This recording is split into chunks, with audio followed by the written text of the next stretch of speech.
Mira Business FM, Dubai's home of business radio.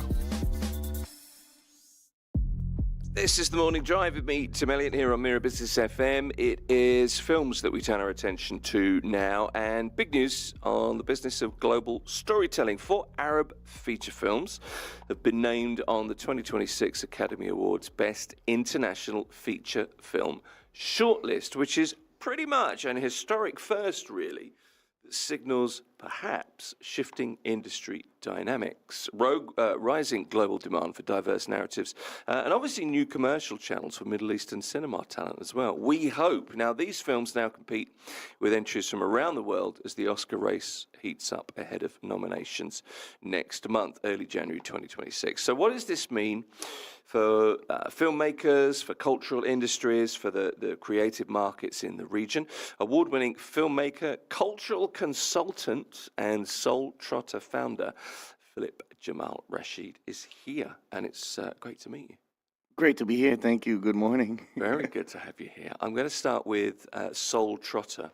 First of all, Philip, because I love the name. I now know what this means and where this comes from, but for anybody that's never met you, doesn't know, where does Soul Trotter come from? It's an evolution from people calling me Globetrotter, and then I wrote a spoken word. And then a friend of mine, a b-boy, he basically said, "You ain't a globetrotter, you're a soul trotter."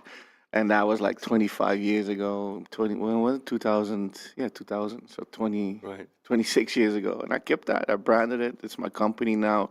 And our goal is to tell stories from the soul to the soul, and with authenticity and cultural representation, and yeah. It was kind of hard to pigeonhole you, and I tried over the weekend to kind of put you down as one thing, but you've done so many things. So you have your company, you make movies, you're a soul trotter, globetrotter, you consult people about cultural matters, you've won awards for filmmaking. I didn't quite know where to put you.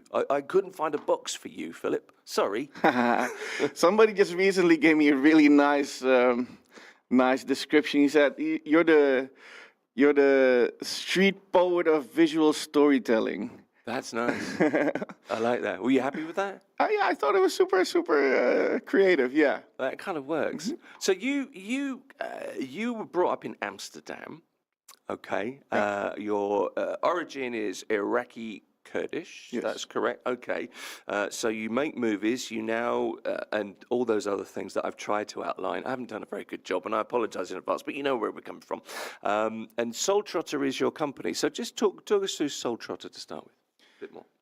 It was a natural progress from being an actor into dancing. Look, I started as a non-schooled creative person that really needed a way to express himself, because verbally I wasn't really good. Okay.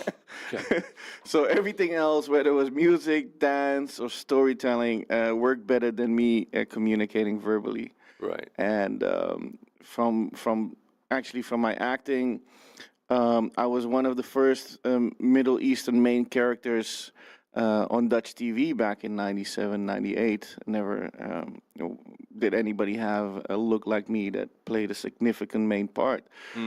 So that was super groundbreaking, but also made me very well aware of the stories that were being told and how they were told. So the more I got into these things and the more projects I did, I wanted to tell stories from my perspective, and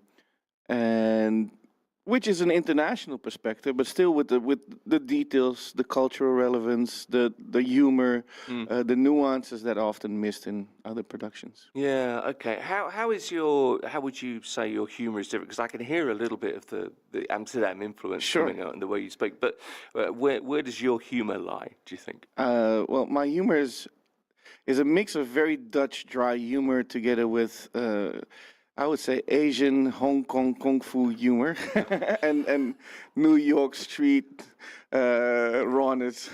Okay, there's a few things to unpack there, I think, really.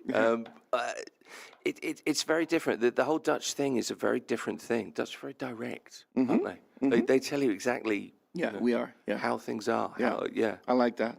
Yeah, I kind of like that as well, but sometimes it's a little bit hard though, because it's a bit like, you did this and this is why you were rubbish. It and you can be think, very "Ooh, confronting, okay." yes. Yeah, it So can. especially when I just came to the UE, it was a little bit of a culture shock for people that had to deal with me, or I had to deal with people that couldn't tell me what was going on, or where the challenges were. We sugarcoat things here a bit more, don't Yeah, yeah, and saying no is not really a thing here, and everything is, yeah, no, we will do it.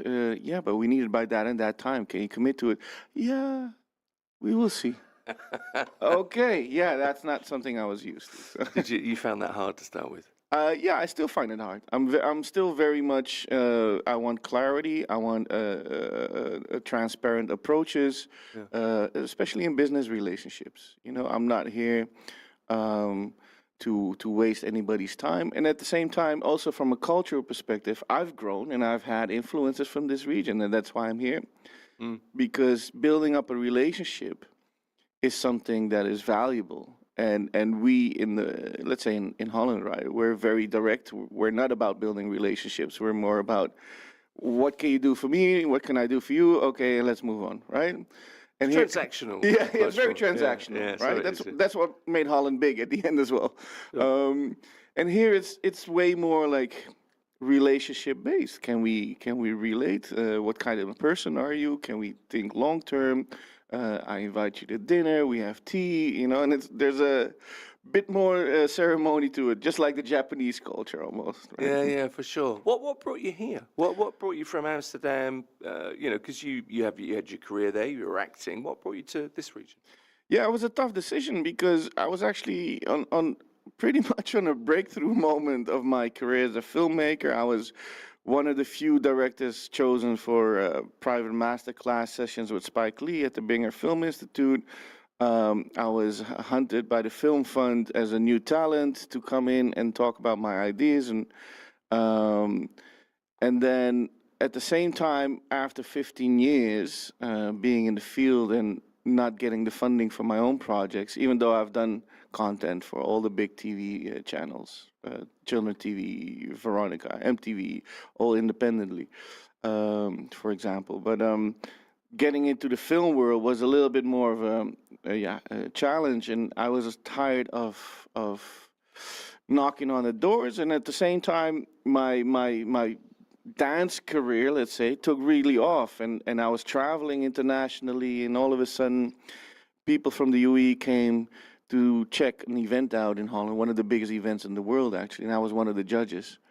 And they invited me to come here to consult them about, how to set up things, give workshops, talk about improving the scene, and then I noticed that scene here is let's say 15 years behind. And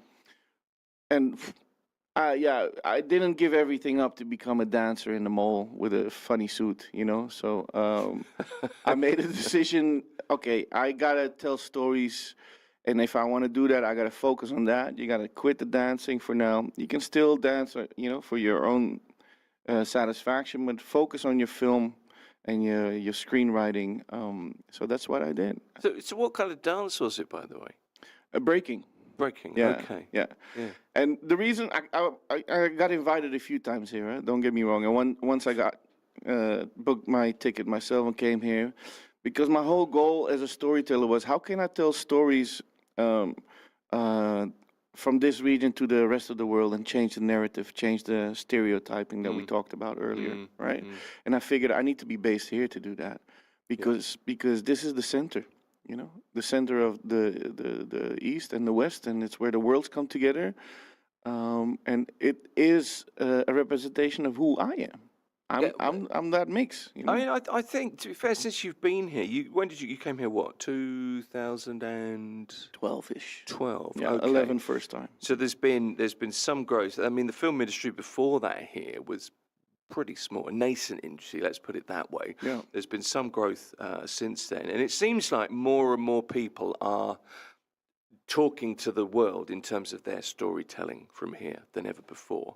Yeah. But it's still, I always feel like it's still a very young industry. There isn't the funding around that is available in other jurisdictions. Yeah. No, very well said. I mean, but even though when I came here, there was a Abu Dhabi Film Festival, there was a Dubai Film Festival, there was a Gulf Film Festival. All of those are gone right now, right? And those were huge, important platforms for us as makers in the region to showcase, to network, to get funding. Now the focus has shifted a little bit more to Saudi, but there's still funds in Doha and Egypt and. Just from a GCC perspective, I think there's much more, infrastructure needed to move ahead. It's funny enough that it seemed, even though the world is now way more focused on what we're doing here, it seems that we are losing opportunities to create and get out there, in all honesty. Well, that was kind of going to be my next question. I think there's still a real opportunity to, as you know, it's that phrase, isn't it? Everybody uses now, change the narrative. But actually, there's a real need to do that because you've said yourself there is a stereotype looking in at this region of the Arab nationality as being this way. Yeah. The simple fact is, there are lots of nuances, and there's, UAE national, completely different from a Qatari national, from a Saudi national. There are so many stories to tell. Yeah, absolutely. And the interesting part is that everybody outside this region still combs it over one Exactly what they do. one thing, right? Like, and it's like, oh, but it's the people with the white thingy on their head. They're all the same. Yeah, quite right.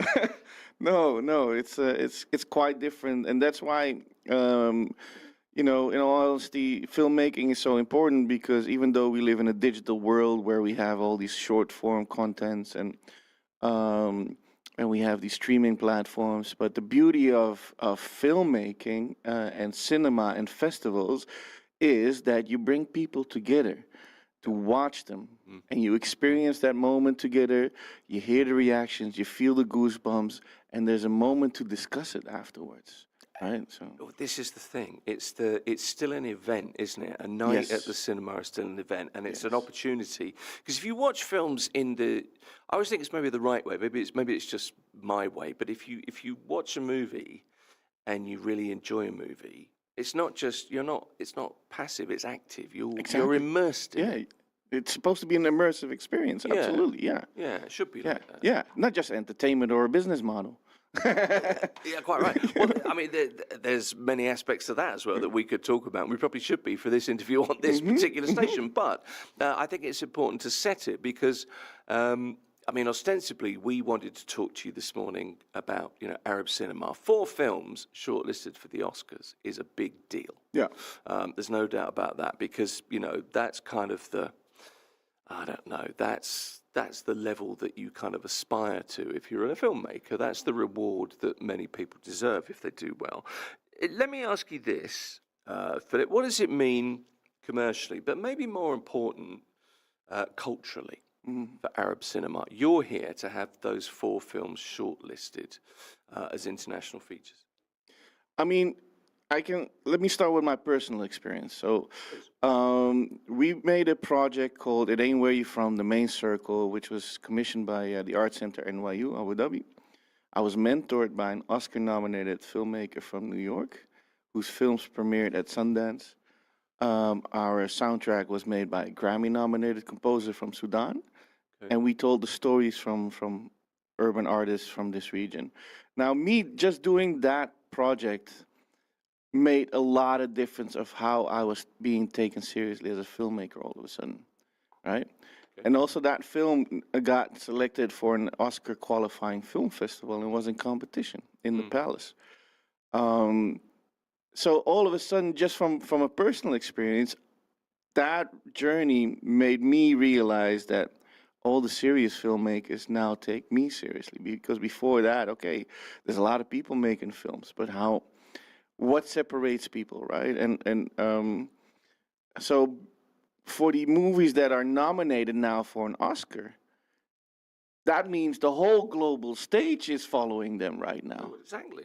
And that means a lot for their career. But don't get it twisted. Not all the doors open right away, because people will think like, he already has it made. There will be a lot of crabs trying to pull you down. but it gives notice to the filmmakers. It gives notice to the region, and hopefully makes the region realize that there's opportunities for getting out there as long as we make something good. Well, at the very least, it does that, doesn't it? Just the idea of being nominated for an Oscar kind of puts you on the map. The recognition is the key to that.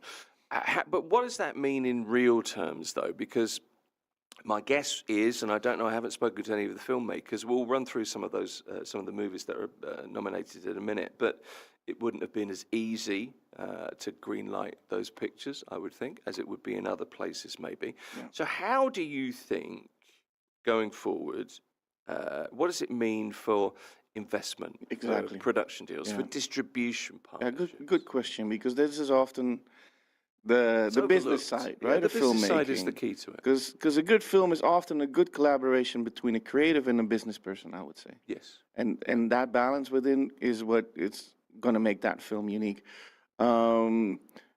Stories that are edgy, and I consider my films under that category. Mm-hmm. When you say edgy, what do you mean? Edgy means that you're trying to tell stories that haven't been told yet in a way that haven't been, not necessarily discovered. Controversial, just slightly out there. Yes, yeah. Okay. So edgy for me is make people question, hold a mirror up, or discuss topics that are not your average topics in a way that is creative. So not just for controversy. Right? There's a big difference there. Okay. Often don't find the funding, right? Yeah. The first funding comes from abroad. That's my experience, and then people jump on board once they realize, like, oh, this actually has potential when you have a few good names attached. Mm-hmm. Mm-hmm. And then it becomes interesting for local investors to go, like, but wait, I want to be part of that. But local investors are not the ones that are going to be the first to jump on. No. And the funny thing is, because again, I'm a very exceptional kind of character because I'm Iraqi Kurdish, Bulgarian. I grew up in Amsterdam.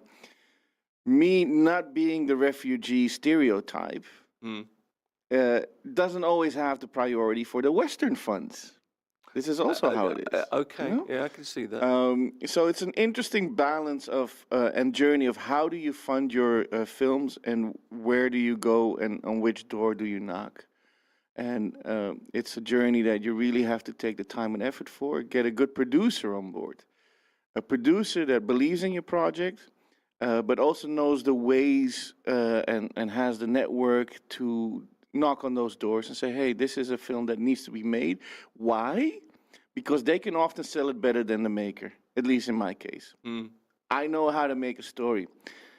I'm not always the best one in selling the story, right? I'm good in selling the script, but as a whole project, that's where a producer comes in, or an executive producer. Right. Because they know, like, what works and what doesn't, Okay. How are we for producers and executive producers in this region? Ooh, good question. Look, I love to put it like this. There's a lot of people who produce. Yep. But it's not hard to produce when you have a lot of budget. It would be easier, sure. Opens a few doors. Yeah. A good producer knows how to turn let's say $1 into $5.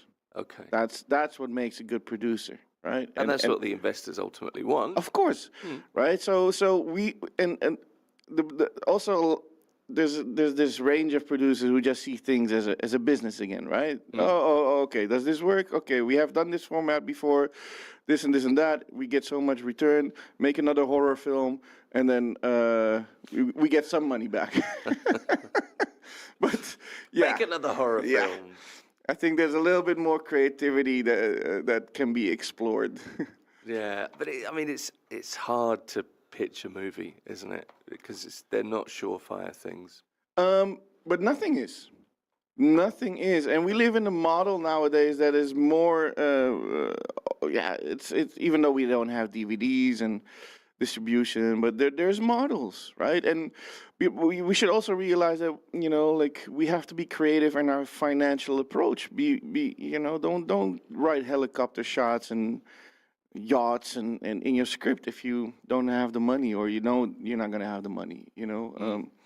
So that's a big thing. As an independent filmmaker, you have to be very well aware of how you approach your storytelling.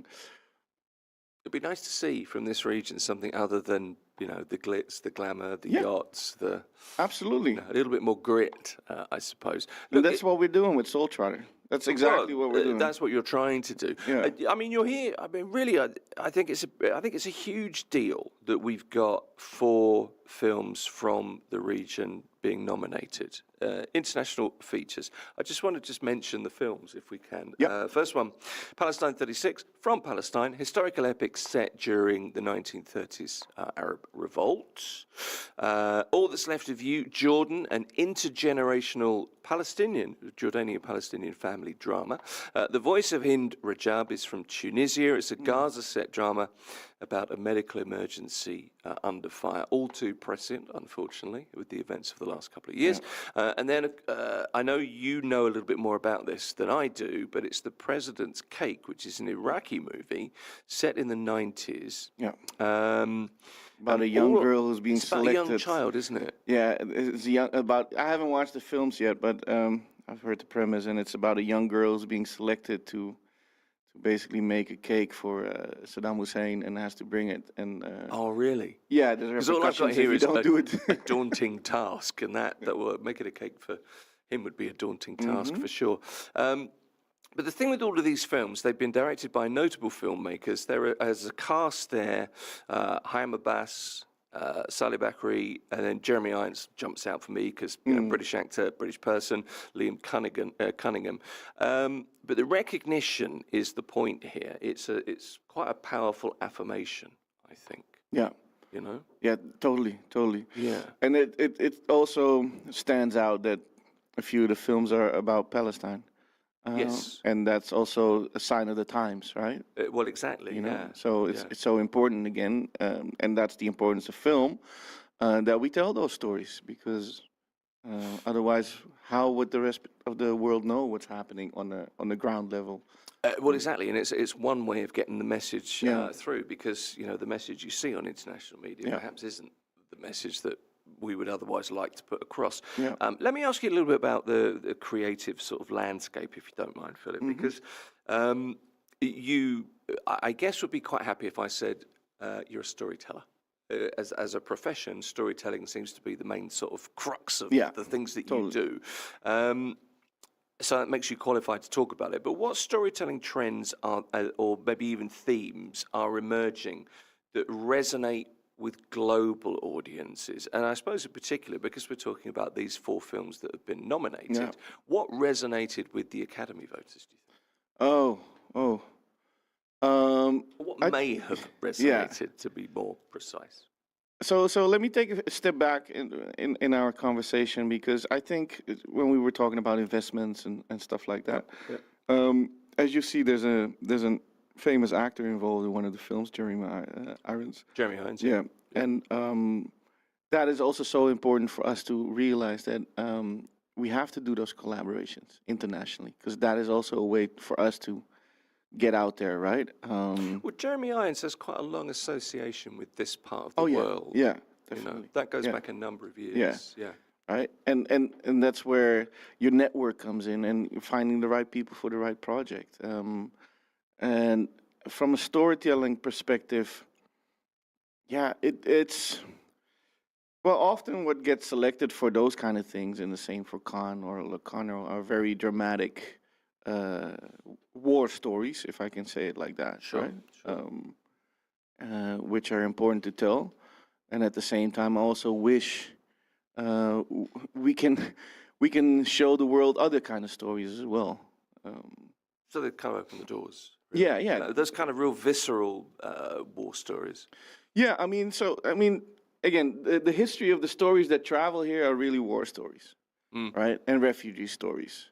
And that's what, let me just put it like that, that's what the West likes to see.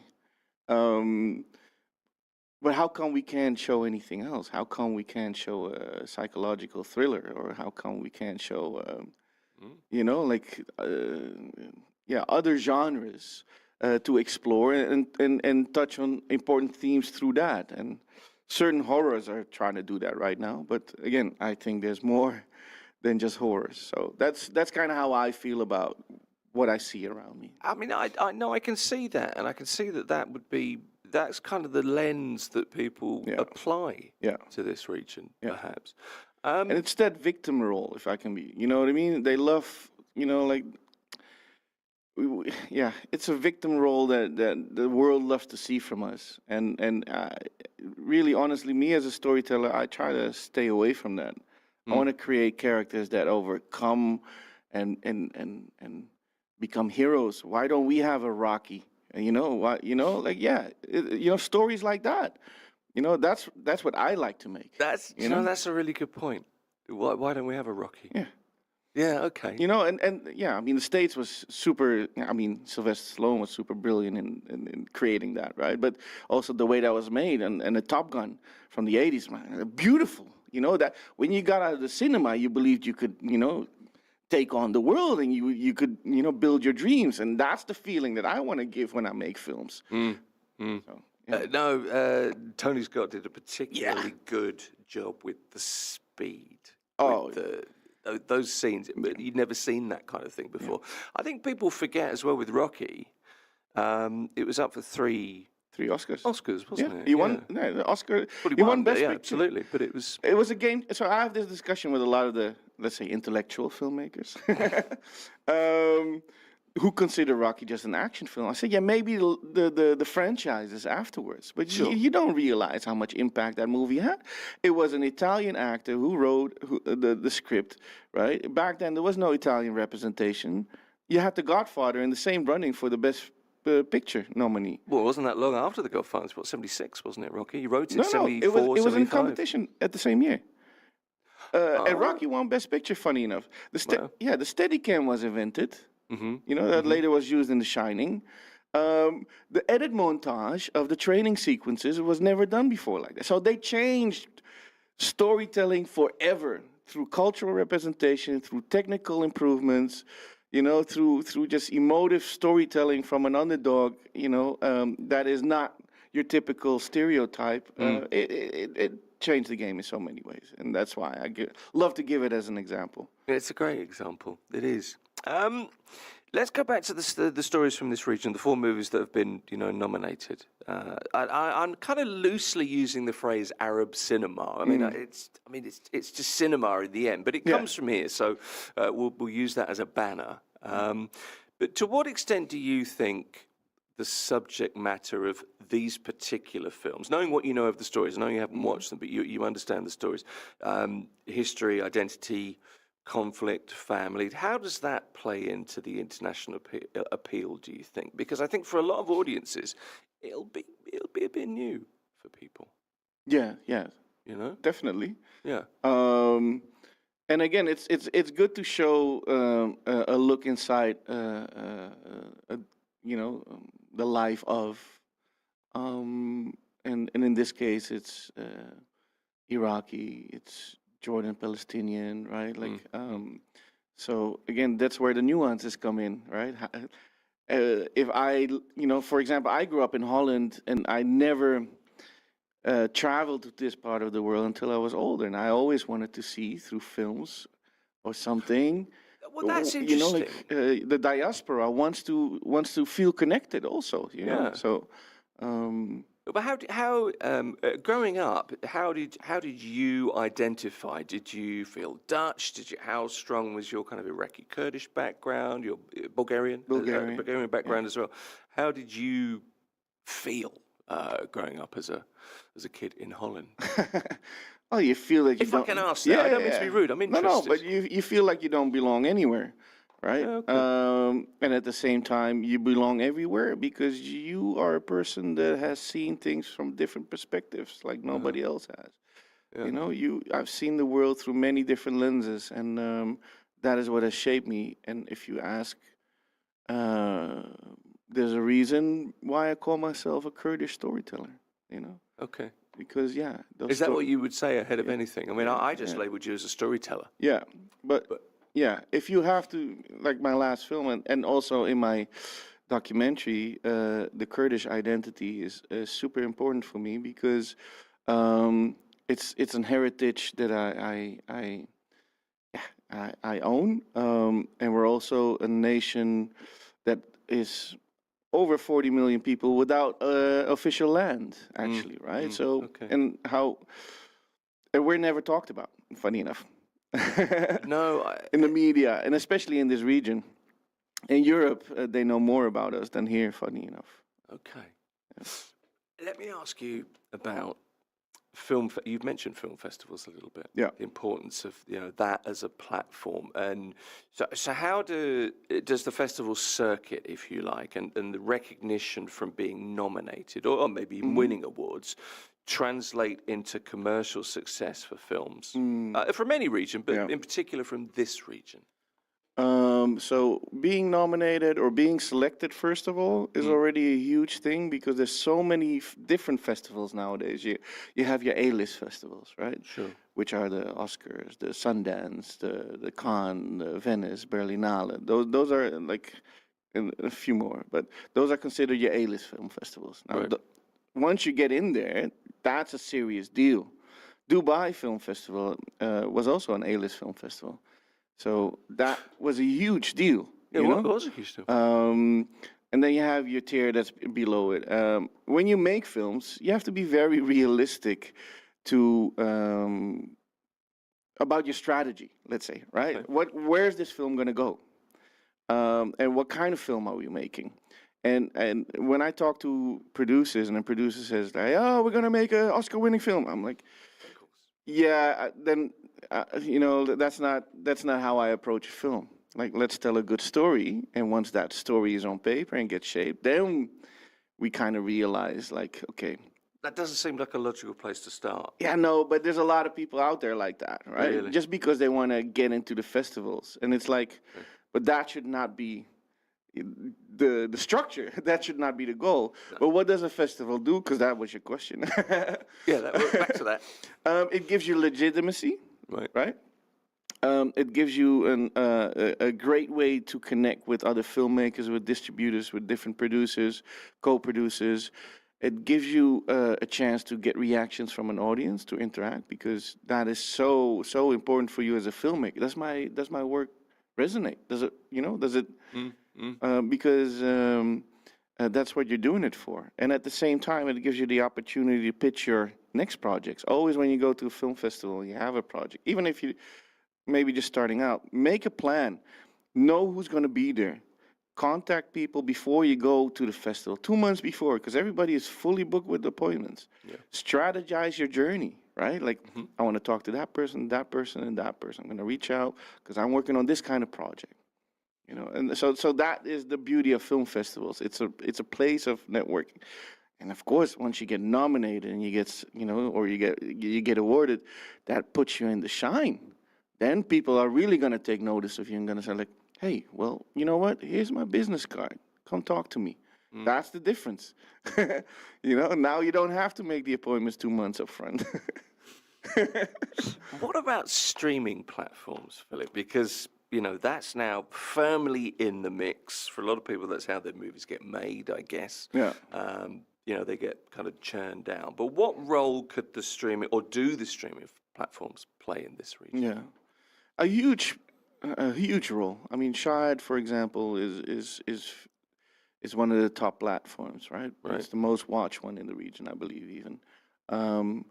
But what I do think is, and what I miss is, and I'm just talking from the perspective of where we are right now, the UAE, is representation of cultures. Okay. So what I would love to see is when we speak about content from the UAE, I would love to see diversity. I would love to see stories where just the way we're sitting here with different kind of people, different kind of characters going through certain things. And that's what I really, really miss. So that's just my note of feedback to the platforms. And so that's probably an opportunity then. It's a huge opportunity. People don't realize. And I've been having these conversations with certain people, but that you're missing out on the whole audience. Just because you think Egypt or Saudi is your distribution platform of area, sorry, but your local, don't underestimate your local audiences. Your local audience is also 8 million people.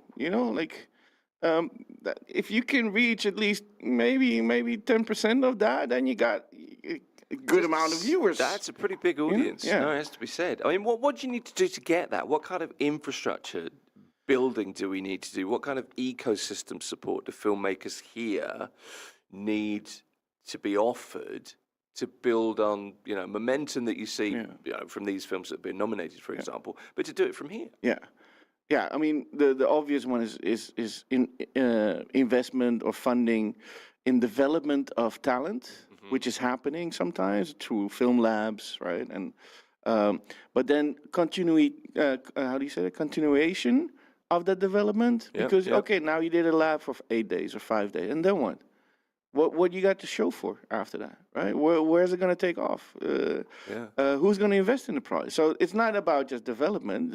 That development has to result in something concrete, and then that concrete project, where a short film, has to be also distributed. How come there's so many labs out here, but there's no films coming out? And if there's films being made from that lab, how come they're not on the platforms? There needs to be a pipeline that puts that all together.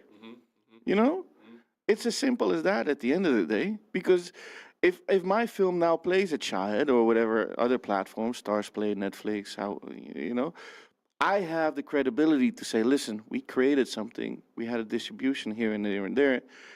Do you believe in me to, for the next project? Or can we have a talk? It opens up doors again.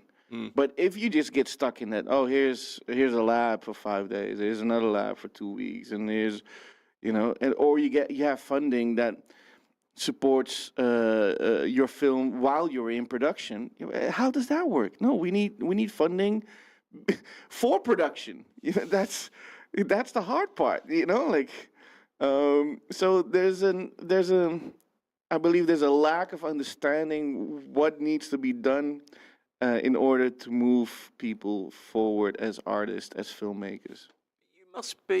You must be positive because you moved here to do this, didn't you? To tell stories from this region. So you must see, maybe not the pipeline and the investment that you would like to see, but you must have seen a direction to up sticks from home, if you like, wherever you would call home, to here. Yeah, absolutely. If I didn't believe in this place or in what I can contribute to it, I wouldn't be here. So, and what I think is the beauty is, again, the diversity, but also me being in touch with the culture from here. And at the same time, I see this as an HQ of telling the stories to the rest of the world with an open mindset, right? This is also very important. Because we live in a time and place where the world comes here. We don't have to go to the world anymore, right? But that also means that, when let's say from a film industry, when the bigger productions come, all these Hollywood, Bollywood productions, which is super, and it's super promotion for the country, us as local filmmakers doesn't really support, like, at least for me, it doesn't really support it, because I don't have interest to be the assistant of the assistant of the assistant. Okay. I was going to ask you, what does it mean? I mean, I don't know, the F1 movie, Brad Pitt was here filming in Abu Dhabi, for example. What does that mean to a filmmaker in this region when you've got these kind of global, not very much? No, it doesn't. For the technical team, it's perfect. For interns who want to get to know about the industry, it's great. But for the storytellers and the filmmakers, it doesn't do anything. At all. It kind of diverts attention, I suppose, in some way. No, because it's still great for a country to have these projects, right? So it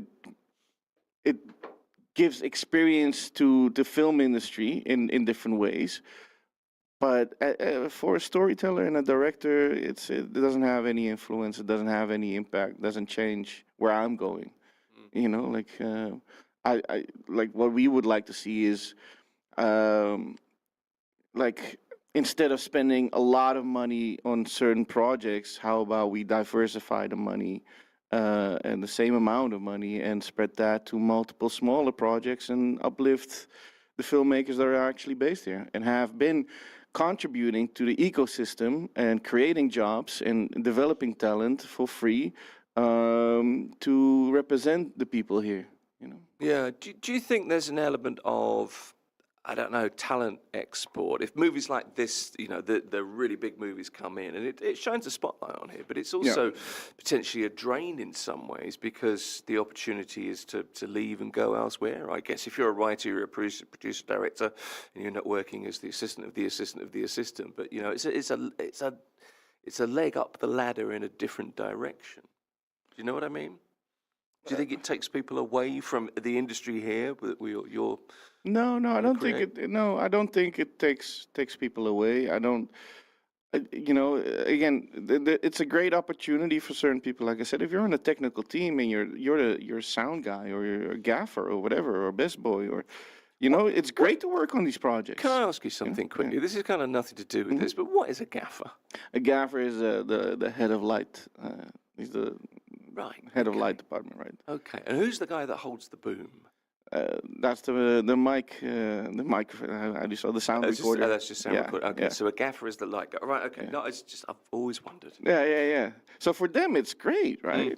Just and again, and it's super to have that on your resume. And funny enough, certain people also flaunt with it a lot of being the assistant of the assistant of the assistant, and then put on the resume as if it looks that they were head of a department or something.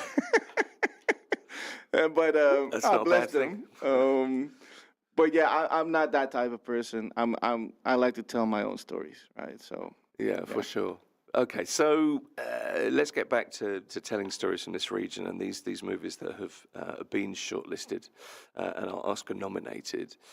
4 movies, as we've been saying. What business models or strategic partnerships do you think could help more, loosely Arab films, but films from this region? There's a lot more to this region than just, films in Arabic or Arab films, if you like.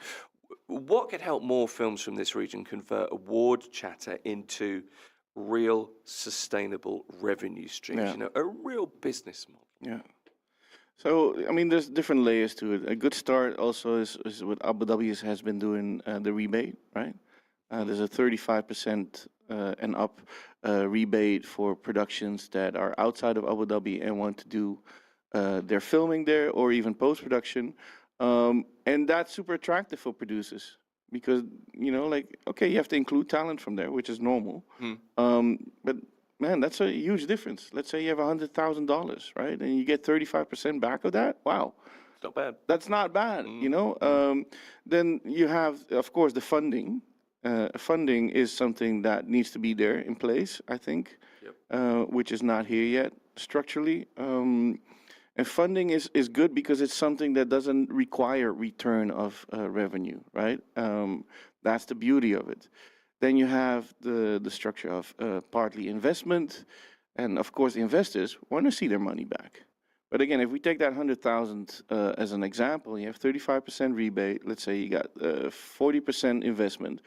You already have covered 75% of your budget, which means you might want to get investment for 15%, right? And of that 15% from 100,000 is a lot less than 75% of investment. So all of a sudden, your risk becomes way less as an investor, which makes it interesting because you have that support. So rebate, funding, partly investment, but then also branding.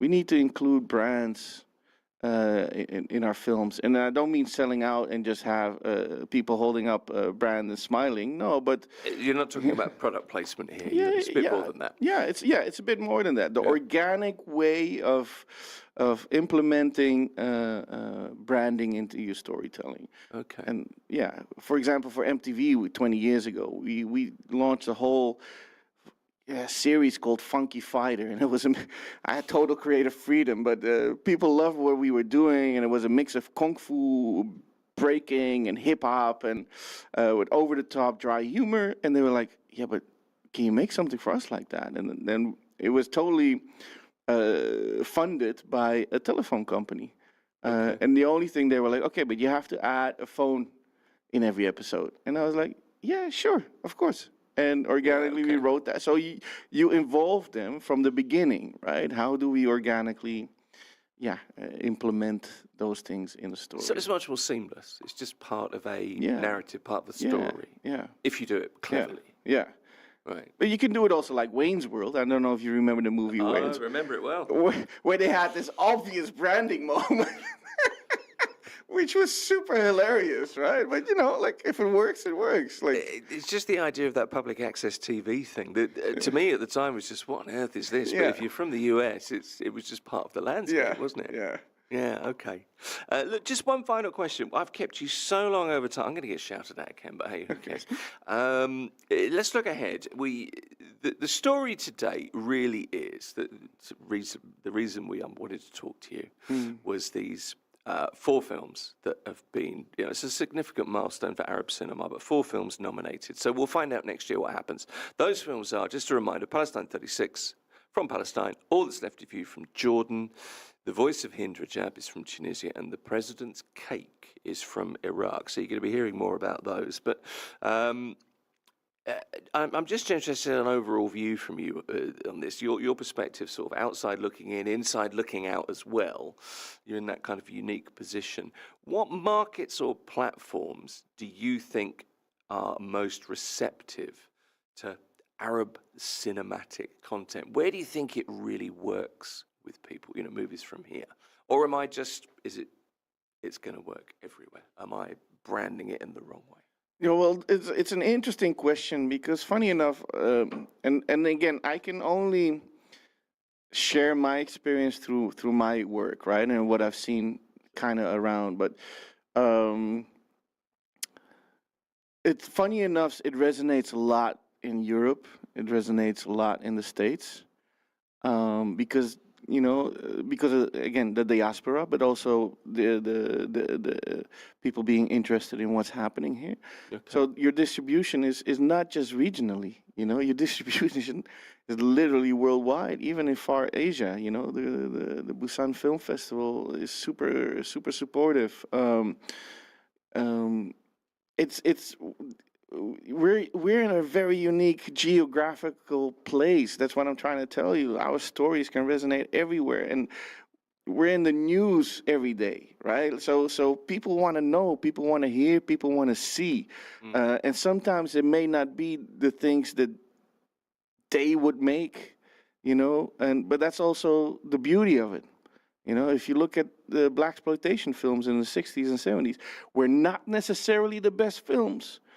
Right? No, technically or acting-wise. Some of the music was great. But the music, the style of clothing, there was a lot of soul to it, right? Mm-hmm. And that is what made it super unique, and that's why all the people went to watch it from their communities first, and then later on became this whole cult thing. But I believe that is the beauty of what we're doing.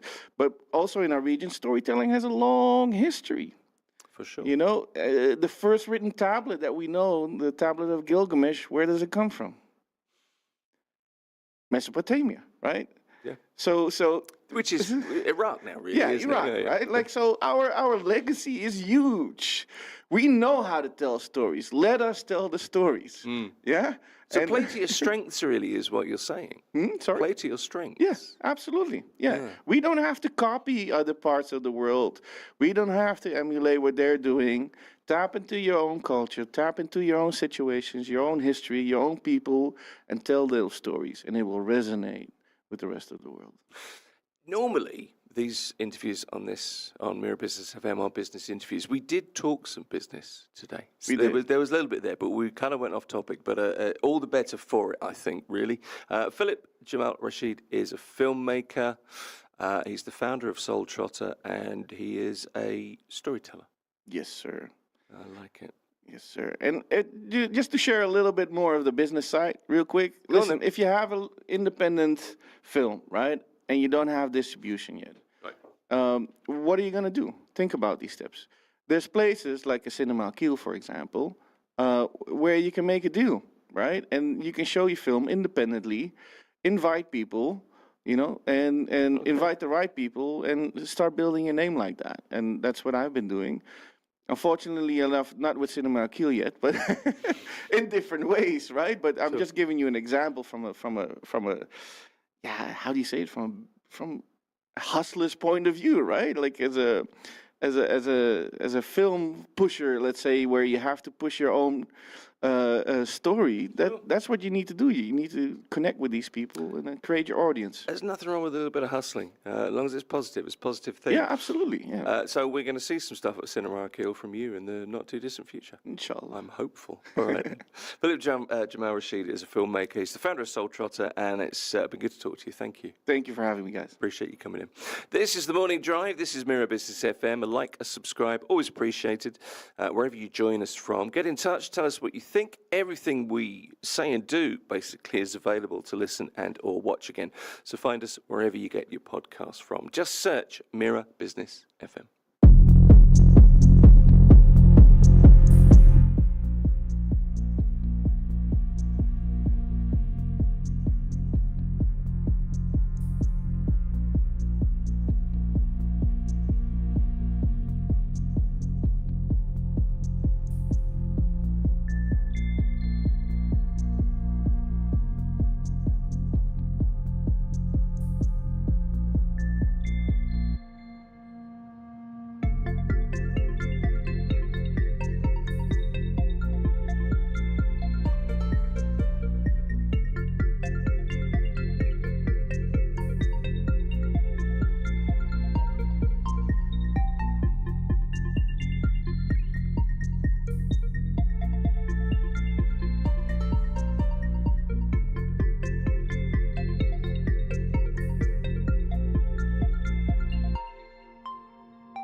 Mira Business FM.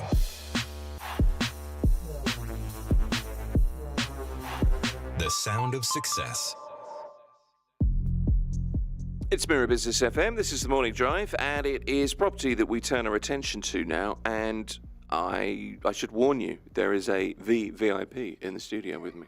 That's how he's going to be credited tonight at a launch that he's going to. Mario Volpi is here, Senior VP Investment Advisory at Allegiance Real Estate. VVIP this evening. I know. Get you. Yes. Good morning. I'm honoured because I'm going to the Bengati launch of Bengati City Mercedes Places at the Meydan Hotel.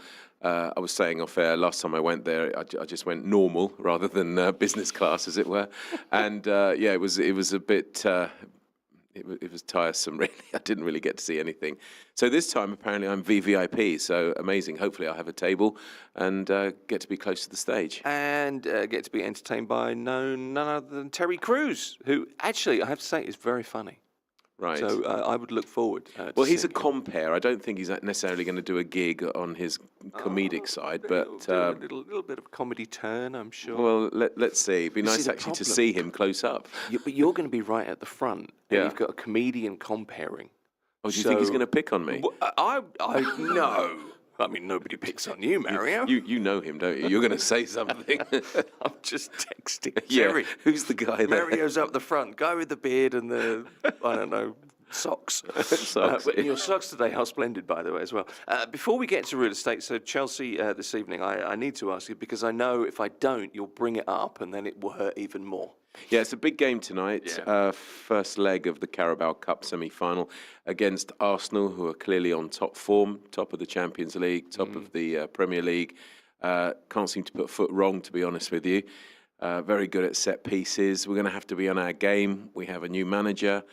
Let's see if we can get the new manager bounce. We tend to do well with stronger teams, and we tend to sort of fall over a little bit when we should thrash other teams. So I'm quietly hopeful, quietly confident, Cautiously optimistic. I think it's going to. There's not going to be many goals in it. If it's as many as 3, then it'll be a 2-1 to Chelsea.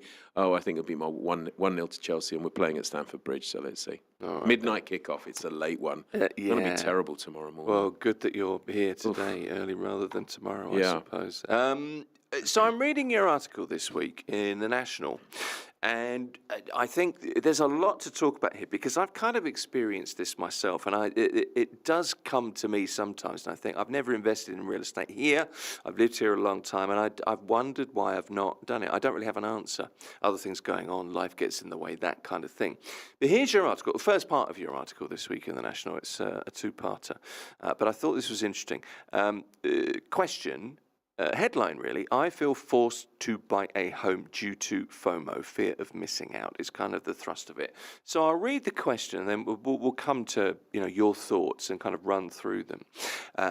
I've been actively looking to invest in Dubai property over the past year, but I'm finding the pace of the market unsettling. We've talked about that many times, Mario. Keeping up is hard. Prices seem to change monthly. Off-plan launches are constant and seem to sell out almost instantly. So I have this overwhelming sense that if I hesitate, I'll miss out. At the same time, I worry about buying at the wrong moment. How should I or any investors navigate this current real estate market without being driven by fear or hype? And it's a really broad question, but it's a great question, I think. Yeah, I mean, I gave it a lot of thought because, I mean, FOMO is real. Let's be honest. It is, and yeah. but the market has for sure become extremely competitive, and not just for clients, but I would wager also for agents too.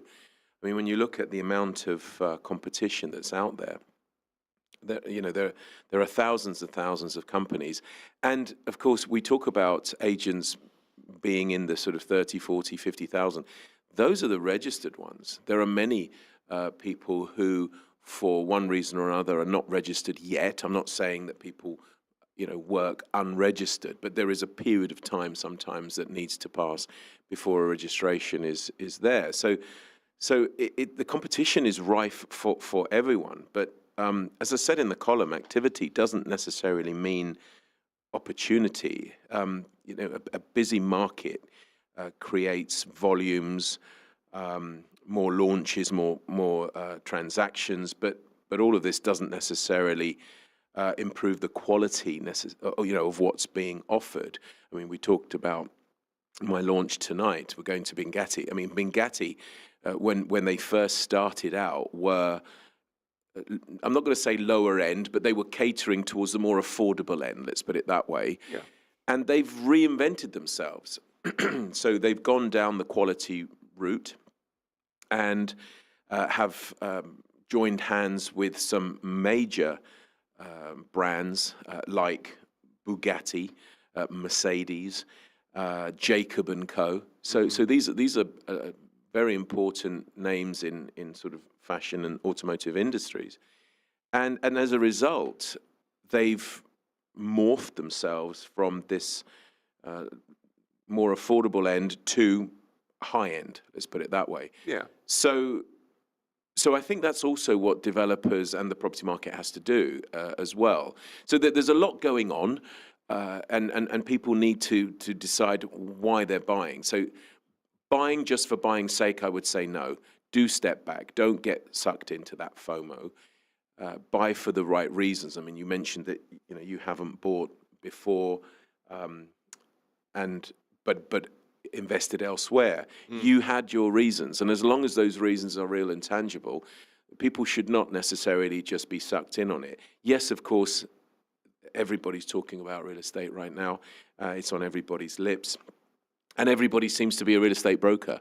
We're back to those days of 2008 where, maids and, dare I say, taxi drivers or Kareem drivers, everybody has a finger in the pie. But obviously I would say, stick to tried and tested methods and people who you've been recommended to, rather than just people you necessarily meet on the street. But, it is a real fear, and people should buy real estate. I say that anyway.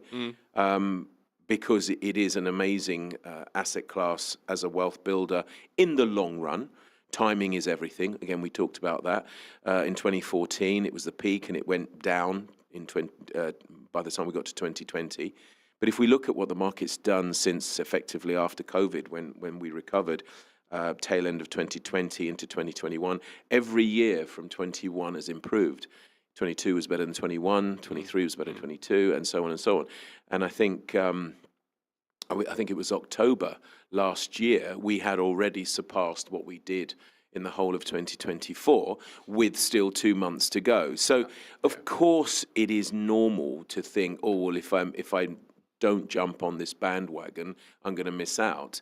But that's just it. It's not a bandwagon. I mean, real estate is, it changes, opportunities change, but just make sure that, if you do get into it, that you do it for the right reasons. That's all I would say. But it's interesting that you say it's not a bandwagon, and you're right. Of course you are. Well, it shouldn't be a bandwagon, is what I'm saying. A bandwagon. Yeah, absolutely right. But for a lot of people, there's a great deal of marketing around real estate. There's a great deal of chatter. Everybody else is doing it, so why don't I? And there's always that nagging feeling, and I have it. I've got to be honest. And I kind of think, no, it's not the time for me. I'm doing this, and I've just bought something somewhere else, and whatever my reasons are, I don't think I've been putting it off. But I still look back and think, should have bought that place, that development there back in 2007. Look where I'd be now. And there's always going to be that. And I think, that's something that whether we know we're doing it or not, we do that kind of in conversation. Just imagine if you'd done this then. Think about that. Yeah, that's of course. Always part of chatter, isn't it? Yeah, but you can look back now with hindsight and say, I should have done this, I should have done that. These developers, they do give benefit to the early adopters as well. Yeah, they do. So, generally speaking, prices are cheaper when somebody starts a project where perhaps it's unknown. Yesterday, for example, we had a developer called Reef come to see us, and everybody does the same thing. So everybody's looking for something different. Now, what Reef do that's different is that they've developed this technology to somehow create climate-controlled balconies. So in the summer, when it's 40-odd degrees, 42 degrees outside, they have this technology on the balcony which is always a sunken balcony. So it needs to be lower because there needs to be some steps, because that's where the gadget is, you know. Okay. And before I say anything, because I thought, well, is it just cold air being blown at you? Is air conditioning? And what about the CO2 emissions, etc.? I don't know too much about it. I'm going there hopefully next week to actually fully understand. But they've patented it globally, so nobody can replicate it without them being involved. And I think that's where real estate will have to go to, because everybody's doing the same thing. Everyone's going to have an amazing gym, an amazing spa, facilities, bright, shiny, this, that, and the other. What's so different? I mean, Dubai is becoming, or is that anyway, the expectations of property has to have all those boxes ticked. I think I mentioned that we're looking to buy a property ourselves in London. I mean, it's a Victorian house. You don't get anything, you know, there it is. There's no gym. Well, there are those, of course, that have the gyms and what have you, but the service charges are huge, you know, so that's a trade-off. But so we've become so spoiled here. That when you buy, it has to have this, and it has a juice bar and a yoga center and a golf simulator. I mean, the list goes on and on and on. I see. If there's no spa, I ain't moving in. Really? Oh, I'm telling you, I want a relaxation spa with I don't know, isolation pods. But you see, the reality is you don't need that. No, you don't. Well, no, because you just call up your local spa, and then I'm sure they can come to you. But I've never been to a spa. I'll come clean with you now. Oh, really? No, it's something I've never done. The idea of somebody massaging me, I'm like, Okay. It creeps me out a little bit. Nothing wrong with it, don't get me wrong. It's just not for me. Topic for another conversation, perhaps. Probably an off-air topic, Mario. But no, this is the thing, isn't it? Do you know something in your response? Because this is a genuine question from somebody that wrote to The National. What really stood out to me was this. If FOMO is a thing for you, this kind of idea that you're missing out on something, you should be there, you should be on the bandwagon. And of course, you don't need to be. Buying quickly feels decisive. You've done it. You've gone in there. But this is what you say. Buying quickly may feel decisive, but buying correctly is what ultimately matters. Well, I think that's what I was trying to say as well. You've got to buy for the right reasons. I mean, investors are led to believe that if you don't pull the trigger on a deal, that you're going to miss out, and hence this. Yeah. And look, to a degree, that is also correct, because when a developer sells out, the next phase, and invariably there will be another phase or whatever, if all things being equal, they will still go on the market, but it'll be higher. So in theory, yes, but that's just supply and demand. I mean, we talked about silver just off air and what that was like a year ago, and to what it is today. So apart from the price, there will be other opportunities, and I think I've mentioned that in the column as well, that don't necessarily get sucked in. Take your time. Decide. One thing I would say, once you've decided, then be decisive, because there's no point faffing around at that point. Yeah. If you're buying for the right reasons, and you hold on to the investment for the correct period of time, real estate will always give you money. It's these people who buy now, expect to sort of hold on to it for just a month and make lots of return. It doesn't work that way.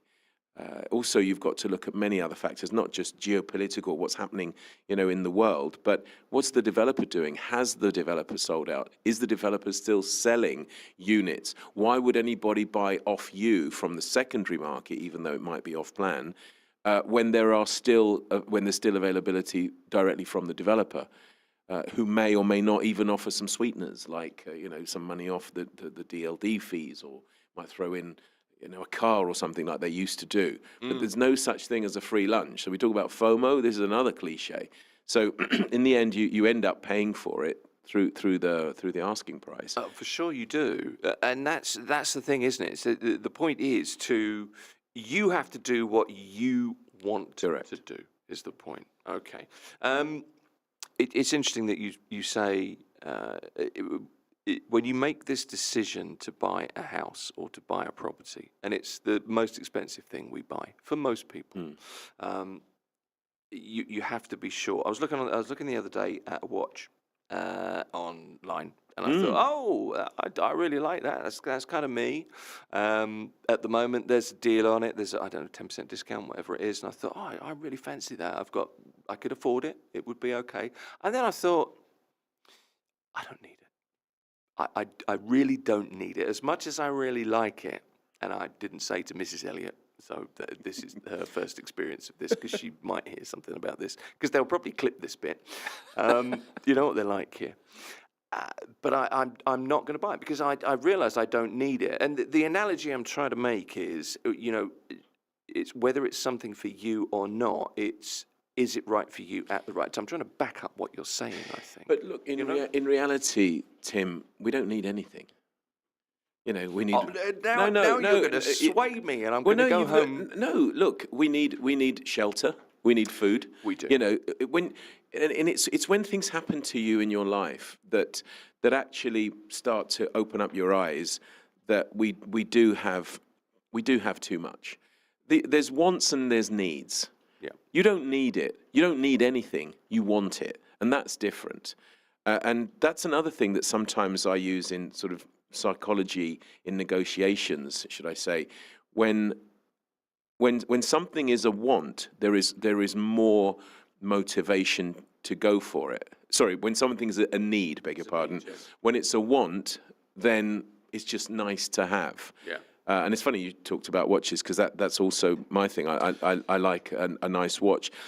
Ultimately, there is the investment arm to it, because the grey market, it goes up, it goes down, just like commodities, just like real estate, I suppose. And it's that, I don't know whether it's the thrill of the chase. When you have a watch, you have a nice watch. I'm talking about a proper watch, none of these Apple stuff where it's just, to me, it's nonsense. I don't want to be looking at my emails on my wrist. Tell us how you really feel. Well, that's exactly how I feel. I know it. So you have a nice watch that you hope in time you'll be able to pass it down to your family. Well, this is the point. It becomes an heirloom, doesn't it? Yeah, exactly. Yeah. And in the summer, I was in the loft and I was looking for a box of one of my watches, because I couldn't find the box, and I found the box in the loft, and I opened it up, and there was a Rolex in there, and I was absolutely shocked.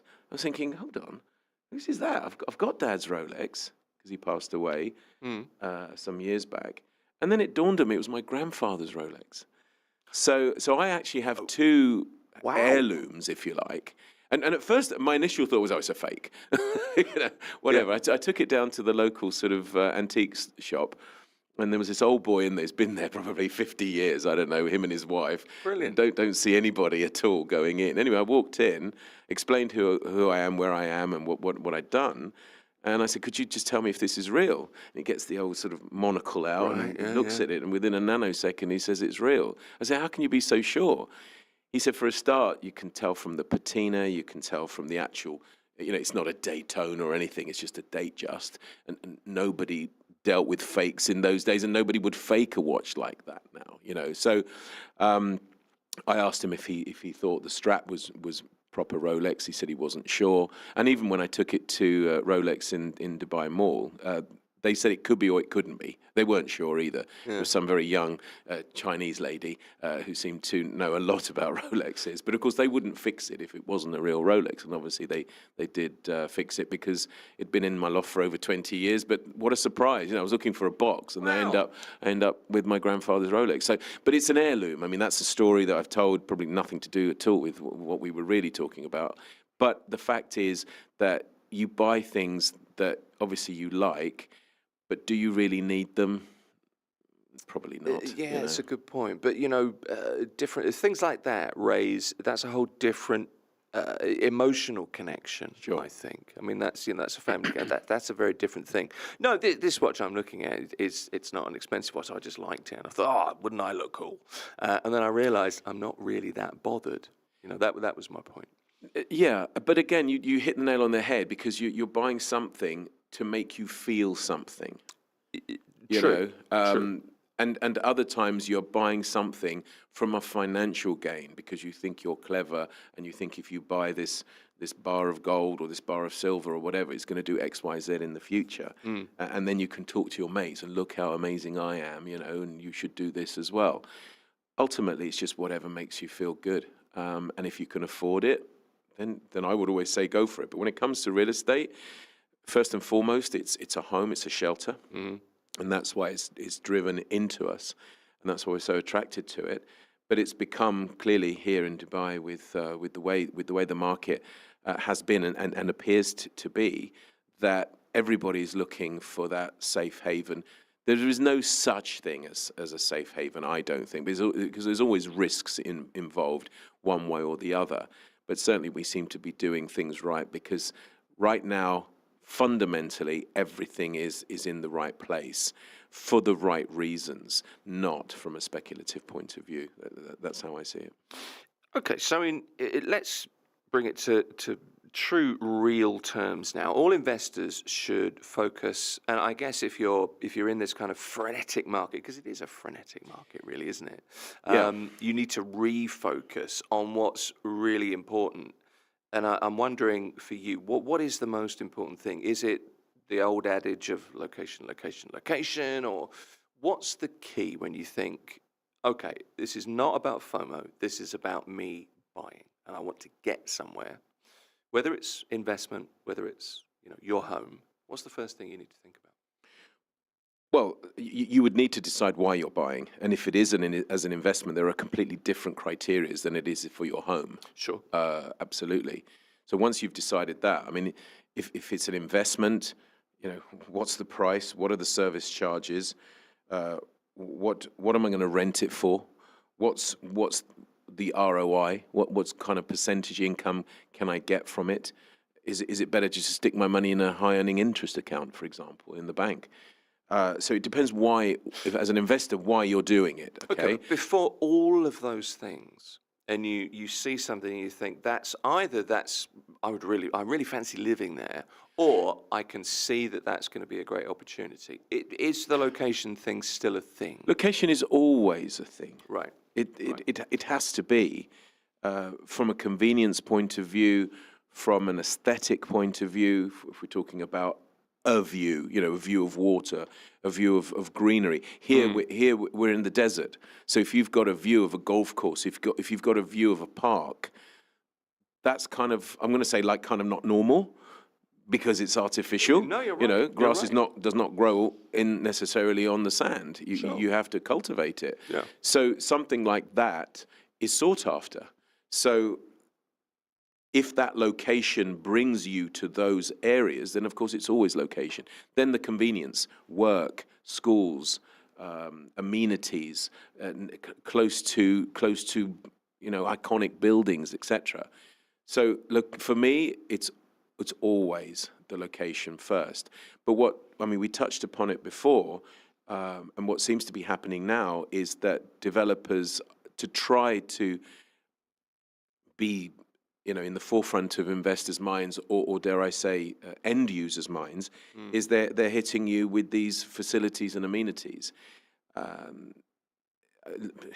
The yoga mat, the Pilates mat, all these things. Those are what they're trying to entice you. Come and buy my property. If the location is where you want to be, the cherry on the top is it's got this, and this, for example.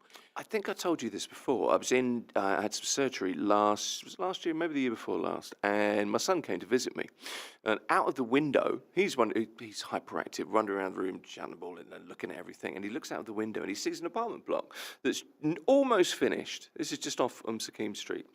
And on the balconies, every balcony, there's a hot tub. Oh, okay, yeah. Which is obviously a unique USP, so a double unique USP. And of course, he's 22 years old. He's like, well, he's just finishing university. When I finish, I'm getting one of those, and that's his thing, because there's a hot tub on the balcony. But I guess there's a demographic that want to be in the hot tub on the balcony. Well, I was about to say, who doesn't want a hot tub on their balcony? Well, I thought about it, and I thought, I fancy that as well. Because, look, a little bit like I was talking about reef developments, where they've developed this technology about air temperature. And apparently the air temperature is always 24 degrees. So even if it's 42, your balcony is around 24, 23 degrees. Amazing. Nice, comfortable temperature. And you can, to get out to it, you're going to sweat, but then you sit in and it's sunken and what have you. Very cool. But the jacuzzi on your balcony, even if it is 42 degrees, you could always put chilled water in there and have it like, I'm not saying an ice bath, but you could have that. So there's a trade-off there. So actually the jacuzzi on the balcony, even if it's not bubbling or just a tub, so let's not call it a hot tub, let's call it a tub. Why not? I mean, you can have your glass of grape or whatever it is that you want there, and really chill out on your balcony, as long as it's not too visible and you are wearing a swimming costume, of course.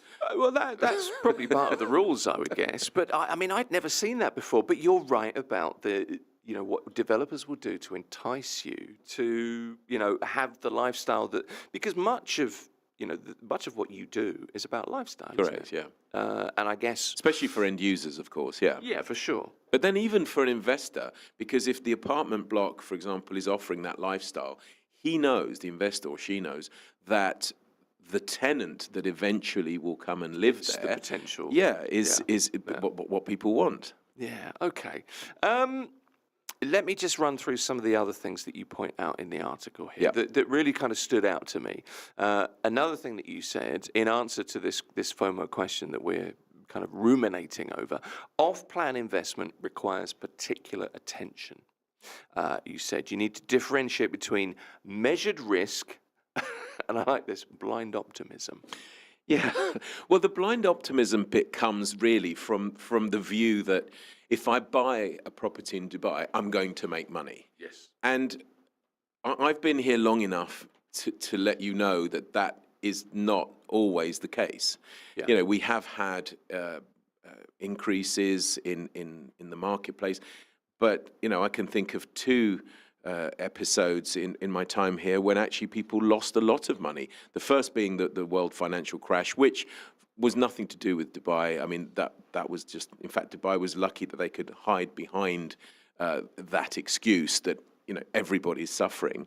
But the downturn from 2014, as I say, all the way up to 2020. 2020 should have been the time that we recovered from that downturn, which was a long sustained period. But interestingly, prices went down, but they went down very slowly. What I always find here in Dubai is when prices go up, they go up very quickly. But when prices come down, they come down excruciatingly slowly. It took 6 years to lose something like 40-odd%, whereas it took about 6 months to get that back.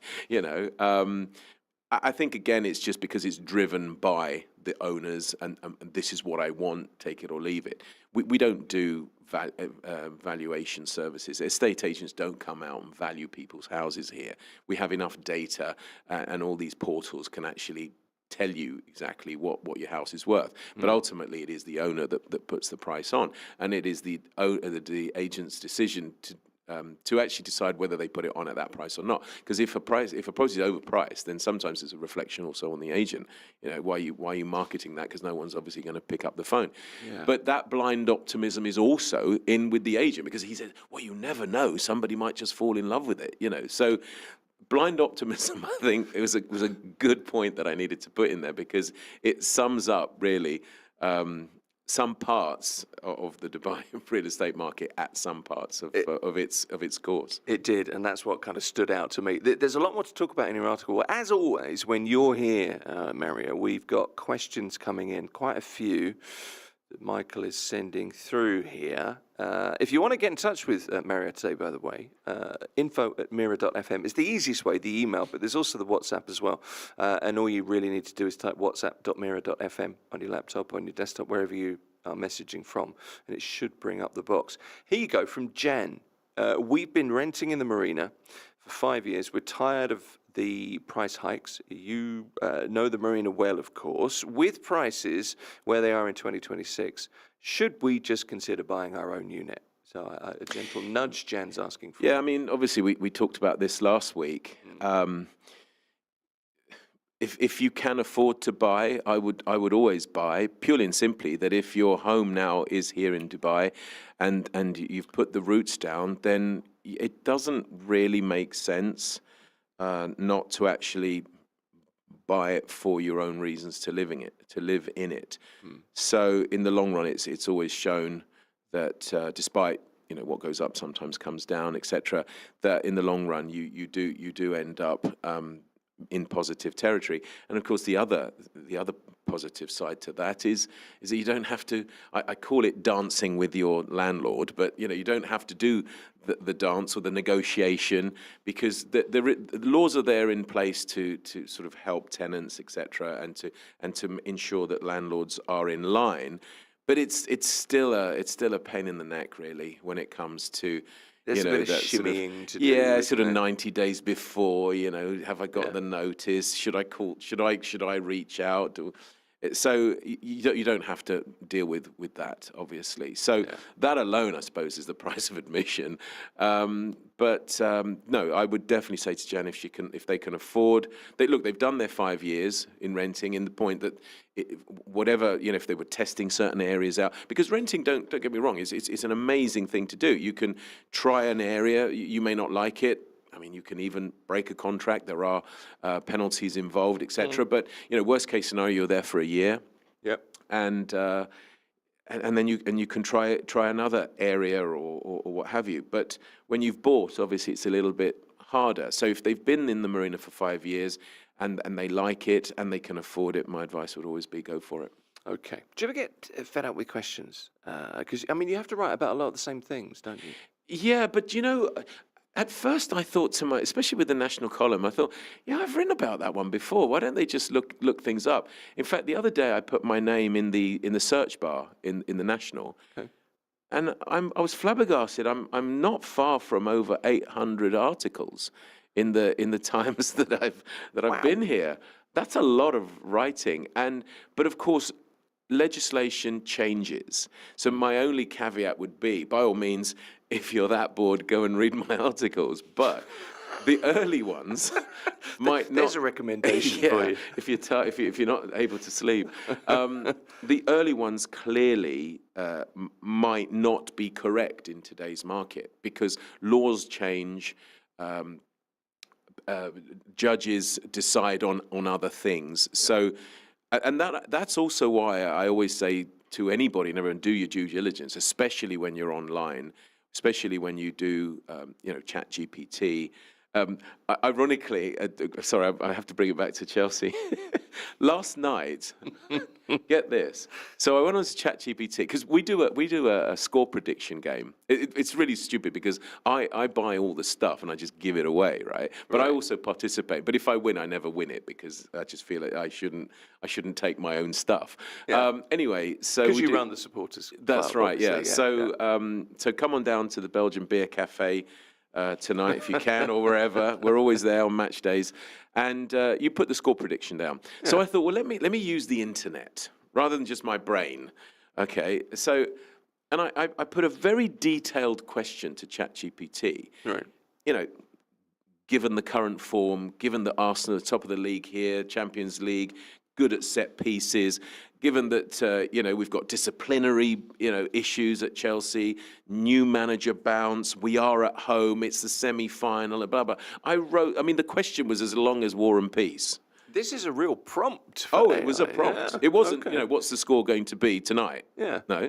I put all the information, because I know the more you feed it, in theory, the better the answer is. Quite right. And so I didn't like the answer, of course, because it came back with an Arsenal win. Okay. And I went, well, because we're not allowed to put that on the...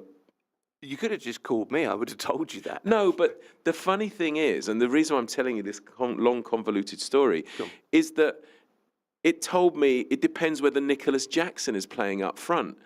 And I laughed. And I put... Naughty AI. I said Nicholas Jackson plays for Bayern Munich. Wow. I'm even communicating as if I'm talking to a mate who's an idiot. And then the AI says, "Oh yes, you were very right to point that out. I'm sorry, it was oversight on my part." Really? Yeah. And then it started talking about Raheem Sterling. I went, yeah, technically he is a Chelsea player, but he's not even on the bench. What are you talking about? Please do your job. I'm starting to get angry. This is like midnight last night in bed.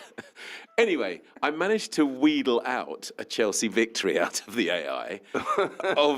So you just kept adapting your prompt until it told me it's going to be 1-0 to Chelsea. So is he happy now? Yes. Well, let's see tomorrow morning. Oh, man. I love it. So do your due diligence is all I would say, because it does give out nonsense. All right, then.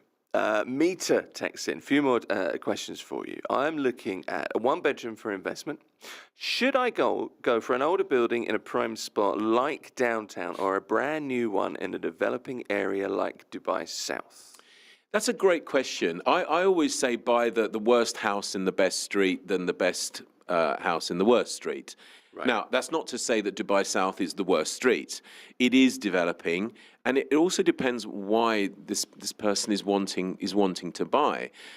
If it's an investment, then clearly he's going to want the best return on his investment. Mm-hmm. And if you buy something, a bit like we talked about early responders, if you buy something early enough and it goes well, then of course more meat on that particular bone. If he's buying it to live in it, I would go for the older building in downtown. If he's buying it for investment, I would say do the Dubai South. There's a caveat here, though, isn't there? Because if you look at, downtown to Dubai South, transport-wise, no, exactly, it's which connected. Is why is he buying? Yeah, exactly. So that's if he's buying to live in it, that's why I'm saying from a convenience point of view. As long as things still work, they may not be bright and shiny and up to the minute if he's talking about an older building. But let's be honest, I mean, older buildings, even in Dubai, are no more than 10, 15 years old anyway, let's be fair, unless they're buying in Dira, in which case they can be 20 or 30 plus years old. Yeah. A building lifespan, they say, is actually only around sort of 30 to 40 years anyway.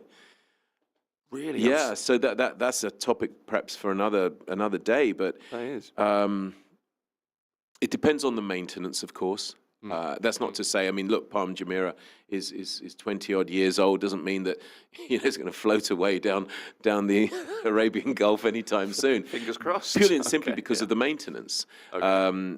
So as long as it's maintained, a building can clearly survive a lot longer. But look how harsh the weather is. 40-degree heat, 50-degree heat, steel expands, metals expand and contract. So these tolerance levels have to be taken into consideration when obviously the building is built. And that's also why when you're buying, it's so important to ensure that you're buying for the right property, not just in the right location. How has it been built? Who is the developer? What's their history? I'm not for 1 minute suggesting buildings fall down, but when you look at, like in China, for example, there has been stories of or events where buildings have collapsed, not just in China, in other parts of the world. But be careful. Make sure that you have all the facts before you pull the trigger. Which also goes back to my article. Take your time. This fear that if I don't pull the trigger, I am going to miss out. Yeah, probably you will for that particular moment. And if it's successful and the next phase comes in, you will have missed out because obviously prices will have gone up a bit. But make sure that is exactly what you want to buy. Yeah, don't let yourself be rushed into a decision. Once you've taken your time to do that, that's when I'm saying don't muck about. Go for it, because once your decision has been made, you don't then want to necessarily miss out on something that is going to cost you more, because you're going to buy it anyway once that decision is made. That's decent advice. No name on this one. Mario, there were suggestions before that RAC could be a way to beat Dubai's rent. We've talked about this a few times. I just saw in the news that RAC villa prices jumped 42% in 2025. Is the affordability option officially over, or is it still worth looking at Al Hamra, Mina Al Arab before the casino opens? Yeah, 42% were the villas and townhouses in Al Hamra, 21% in fact in Mina Rashid, where not Mina Rashid, sorry, where the casino is actually going to, Mina Al Arab, that's right, where the actual casino is going to be. Honestly, I think This business of, has RAC reached its potential? I don't think it has.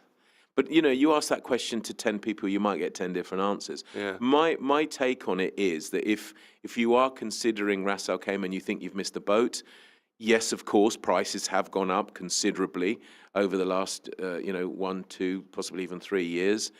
But I still think there's so much more to come out of Ras Al Khaimah. And it's not just Wynn. There will be other casinos there as well. Don't forget they've got this contract for a while, exclusively. So, and with the road infrastructure coming, with the flying taxis as we talked about, with Etihad Rail, with all this infrastructure, the distance between Dubai and obviously Ras Al Khaimah will shorten, or should I say, the time to get from one emirate to the other will shorten. So I think there's still time to do it. If what this person is no name you said, yeah. No.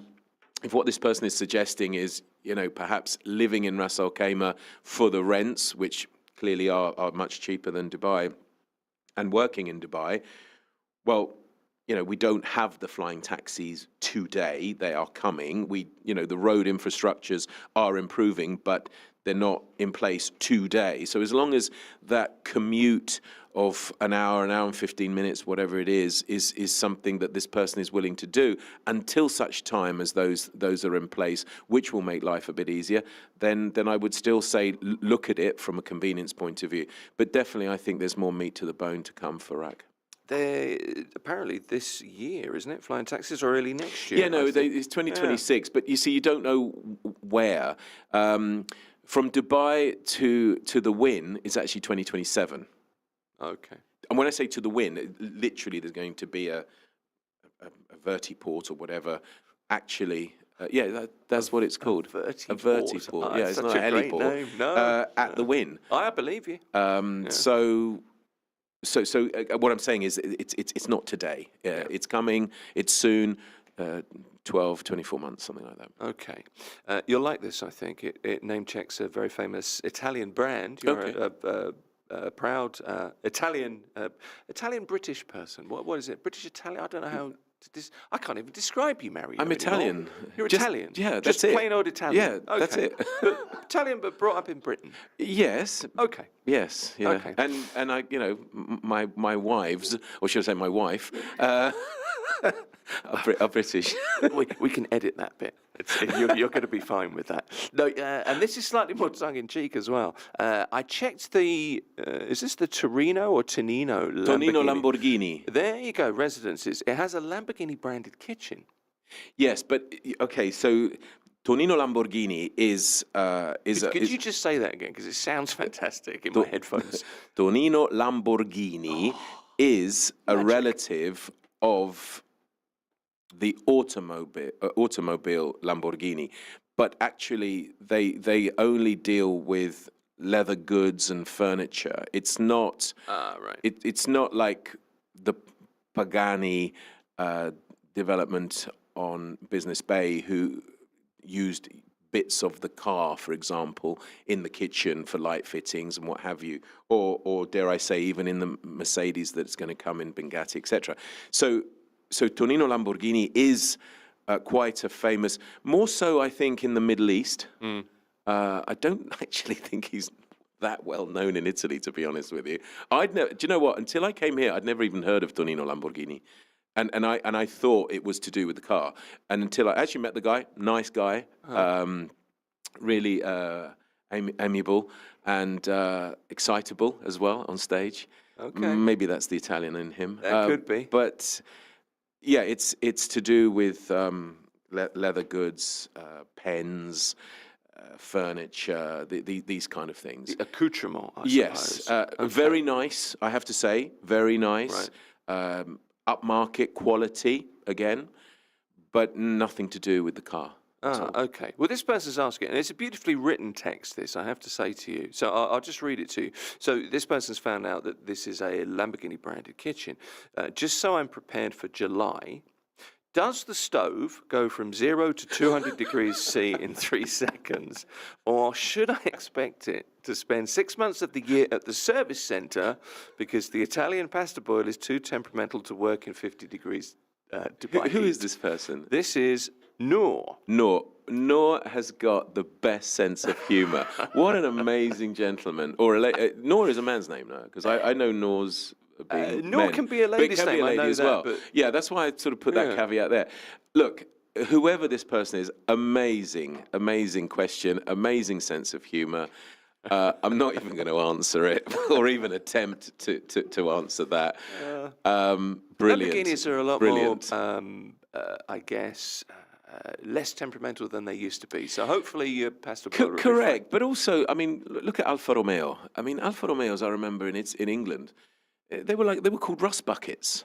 They would rust up, and times. I grew up in the back of one. My dad was a petrol head, had an Alfa Sud Sprint 1.5 in, it must have been the late 70s. I was pretty small. And he eventually, many years later, kept it for long because he loved it. Red with the cream kind of light brown interior. He had to pay somebody to come and pick it up because it was just worth absolutely nothing. Well, it had rusted to...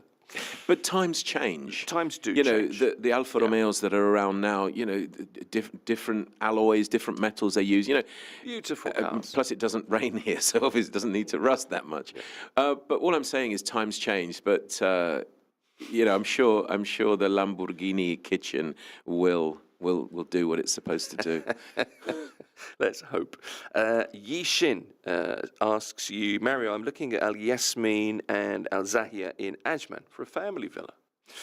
Since these are newer communities, do you think they'll hold their value better than the older towers on the Ajman Corniche? Ajman isn't my forte, and I'm not trying to shirk this question, but I would say that all the Emirates are now wanting to improve the lifestyle and the offerings of all their residents and occupants of the Emirate. It started with RAK, obviously. Al Quwain has now also, I'm not going to say jumped on the bandwagon because I've used that cliche before already today, but is definitely starting with the joining of hands with Shoba. They're going to completely redevelop Al Quwain. Ajman is the smallest emirate, and I think as such, with Al Zora, for example, have been advertising the sort of beachfront community, golfing community down there. So these newer developments that this person is mentioning, I would wager that the actual municipality of that area are ensuring that things go smoothly.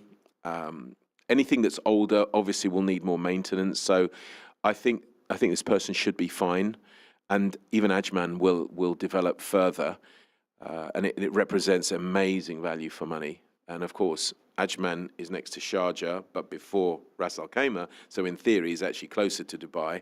So again, I've had people who live in Ajman and commute to Dubai, which in the past was they had to get up pretty early. But it's a commute that I guess is worth doing because quite a lot of people do it, and they're saving so much money because the rents. And indeed, the purchase prices. I did a piece actually for the podcast, and I think there was a studio that you could buy in Ajman for something like 200,000 dirhams or 180,000 dirhams. I mean, unheard of. Even studios in RAK now, brand new, are selling for over $1 million.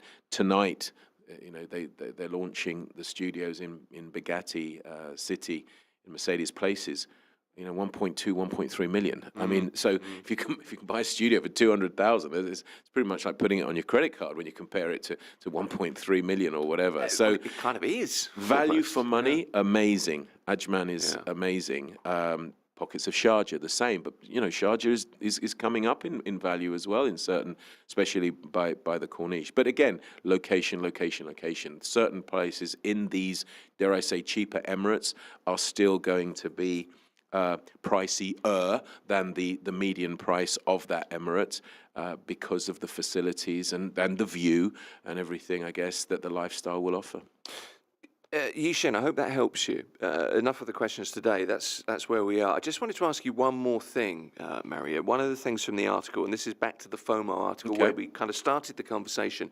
One of the other things that you pointed out, and this kind of jumped off the page at me, is that another issue that investors face today is an over-reliance on short-term capital appreciation, being really driven by the...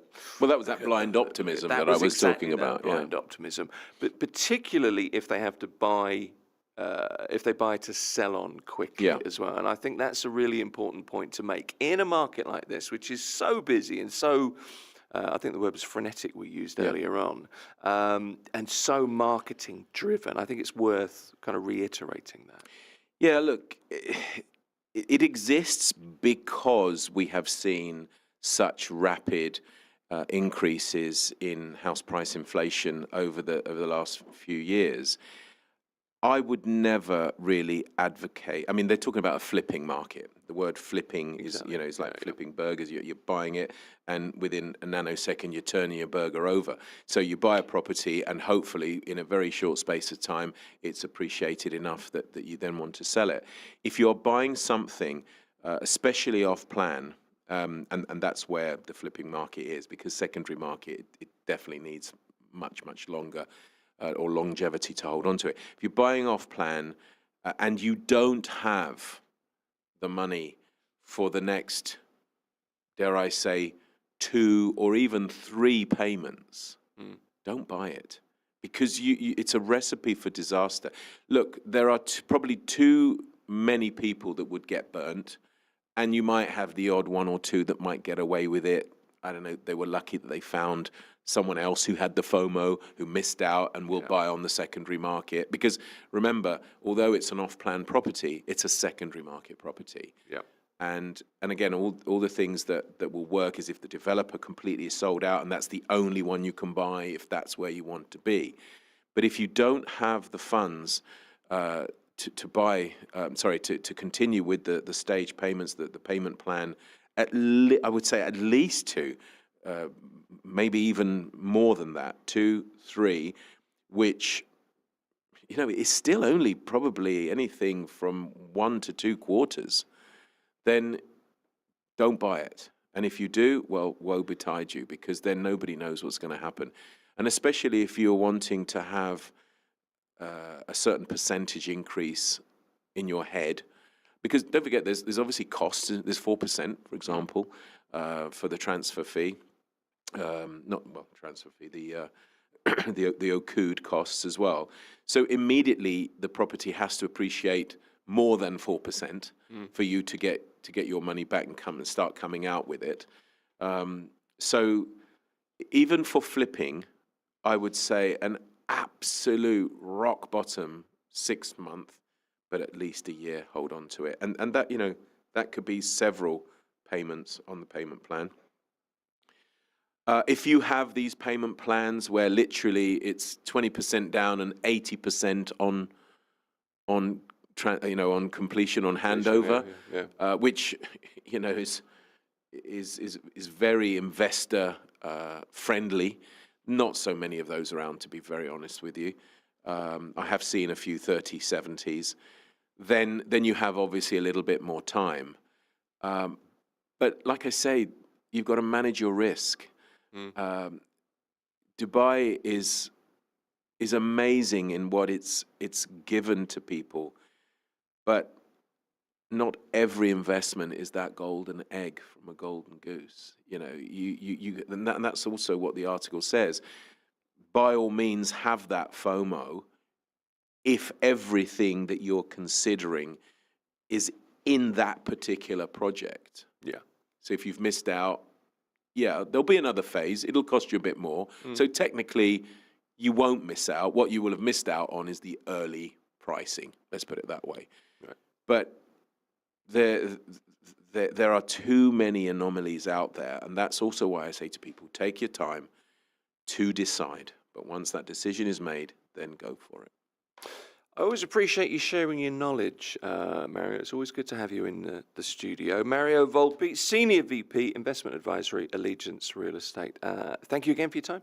Thanks very much, and up the Chels. Indeed. Mira Business FM, this is The Morning Drive. Get in touch with the show. Tell us what you think on social media. Like and subscribe. We appreciate that. And remember, what we do is available to listen and or watch again on the website, on YouTube, or wherever you get your podcasts from. Just search Mira Business FM. Mira Business FM, where business comes to talk.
Mira Business FM, your daily guide to the markets, money, and more.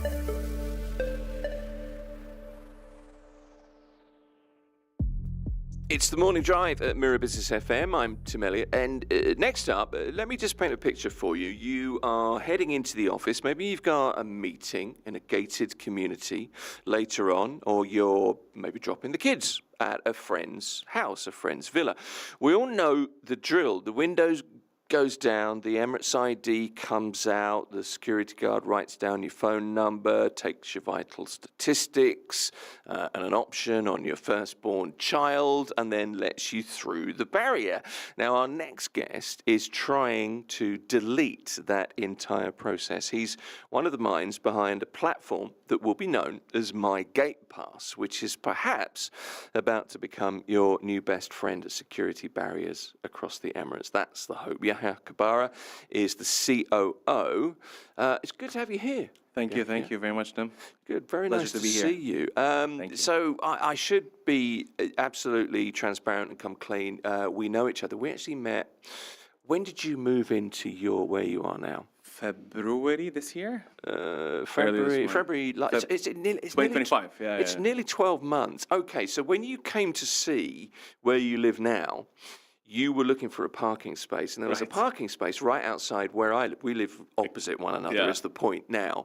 And you looked up, you got out of the car with your wife, and you looked up, and I was drinking a cup of coffee, I can't remember, just enjoying the day because it was sunny and everything else, and kind of said, hi, can we park here? I'm like, yeah, you're going to look, and that's how we know each other. 100%. We'd never really spoken because it's the other side of the street until I came back last week, and I'm parking my car, got out, and you were moving stuff from one car to another, weren't you? Yes, exactly. Okay, and it's a bit of a long, convoluted story, this, but we'll get there in the end. So you came up and said, hi, we've never been properly introduced, so that's how we know each other. Exactly. I say to you, what do you do? All the usual questions. Exactly. And you're The doing Dubai questions. The Dubai questions, exactly. And that's why you're here. But I think, genuinely, we got talking. This is a really interesting story because so many people go through this. Well, this is an issue. We've all been there. We've been stuck in the queue at the security gate. Someone manually types in our details. It's, to be honest, a little bit tedious. And I'm guessing this is where it comes from. So let me ask you this to start with. Yahya, what was the light bulb moment that made you guys say, look, I'm going to fix this. I'm going to digitize this. Right. Well, it was, to be honest, it's Adel Bahush. He's our founder and CTO. Okay. His background is more into tech and building solutions and so on. He has a knack for efficiency. He hates it when he sees things that's not working properly. Right. And he had moved to the UAE a few times before COVID, and then he moved back again after COVID. Okay. And every time he used to queue up, he's like, there must be a smarter way. There must be a smarter way. And then he's like, you know what? I'm going to fix this. And he put his fixer hat on, and he started thinking of solutions. And then what he realized was current systems today in the market, each one is working on its own. So the systems today that even you have a digital system, what it did actually, it digitized the pen and paper, but did not solve the real problem of queuing up. Right. Yeah. So how do you transfer the information from one party to another safely if you don't have if the world systems don't speak the same language? They don't talk to each other, do they? Exactly. So think of it like a credit card. Imagine you need to have a different credit card for every store. And they don't, so, you imagine that. So you need one for Lulu, one for Carrefour, one for, I don't know what other brand. That's not a good world to live in. Exactly. So this is what My Gate Pass is all about. We created that visitor network on top to allow different systems to tap in to allow them to read our database. Right. So whenever a person pulls in, they are able to present a QR code, allowing them to safely enter. But we can discuss this more in details when we go to how it works. We'll get to some of the tech details there. I'm just wondering, before anything else, actually, really, what's your background? Are you always a tech guy? I'm actually a data and marketing background. Right. So I'm more into that space. So what happened was after Adel came up with the idea, through a common friend, we got introduced and we started giving back ideas back and forth amongst each other. How can we use the data? How can we make sure the data is safe? How can we make sure that we're compliant with the regulations? What can we do about it? How can we present it in a proper light to the people? And this is where I came in and chimed into this process. So he's the technical, CTO, and I'm more on the commercial or marketing side of the business. Okay, so this is an idea that will hopefully streamline urban living, urban movement in a way. So no more need for physical ID exchanges, repetitive data entry, so seamless access, hopefully. It's kind of frustrating. How has the idea been received with, I guess, with the communities, first of all? Right. Was it an immediate green light? Was it like, this is going to make people's lives better, less frustration, less phone calls to us? Exactly. They're off our backs. It's very interesting, this question, because every person sees things based on their perspective and how it helps them in the day-to-day, right? Yeah.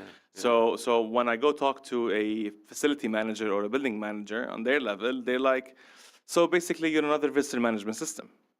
I'll be like, yes, plus. But kind of. Yeah, exactly. Like, I don't have to change your system. I can allow your system to be smarter, tapping into my database of visitors. Yeah. So that visitor, whenever he comes in, right, he can get in smoother and faster, and you have less frustration in the lobby. Yeah.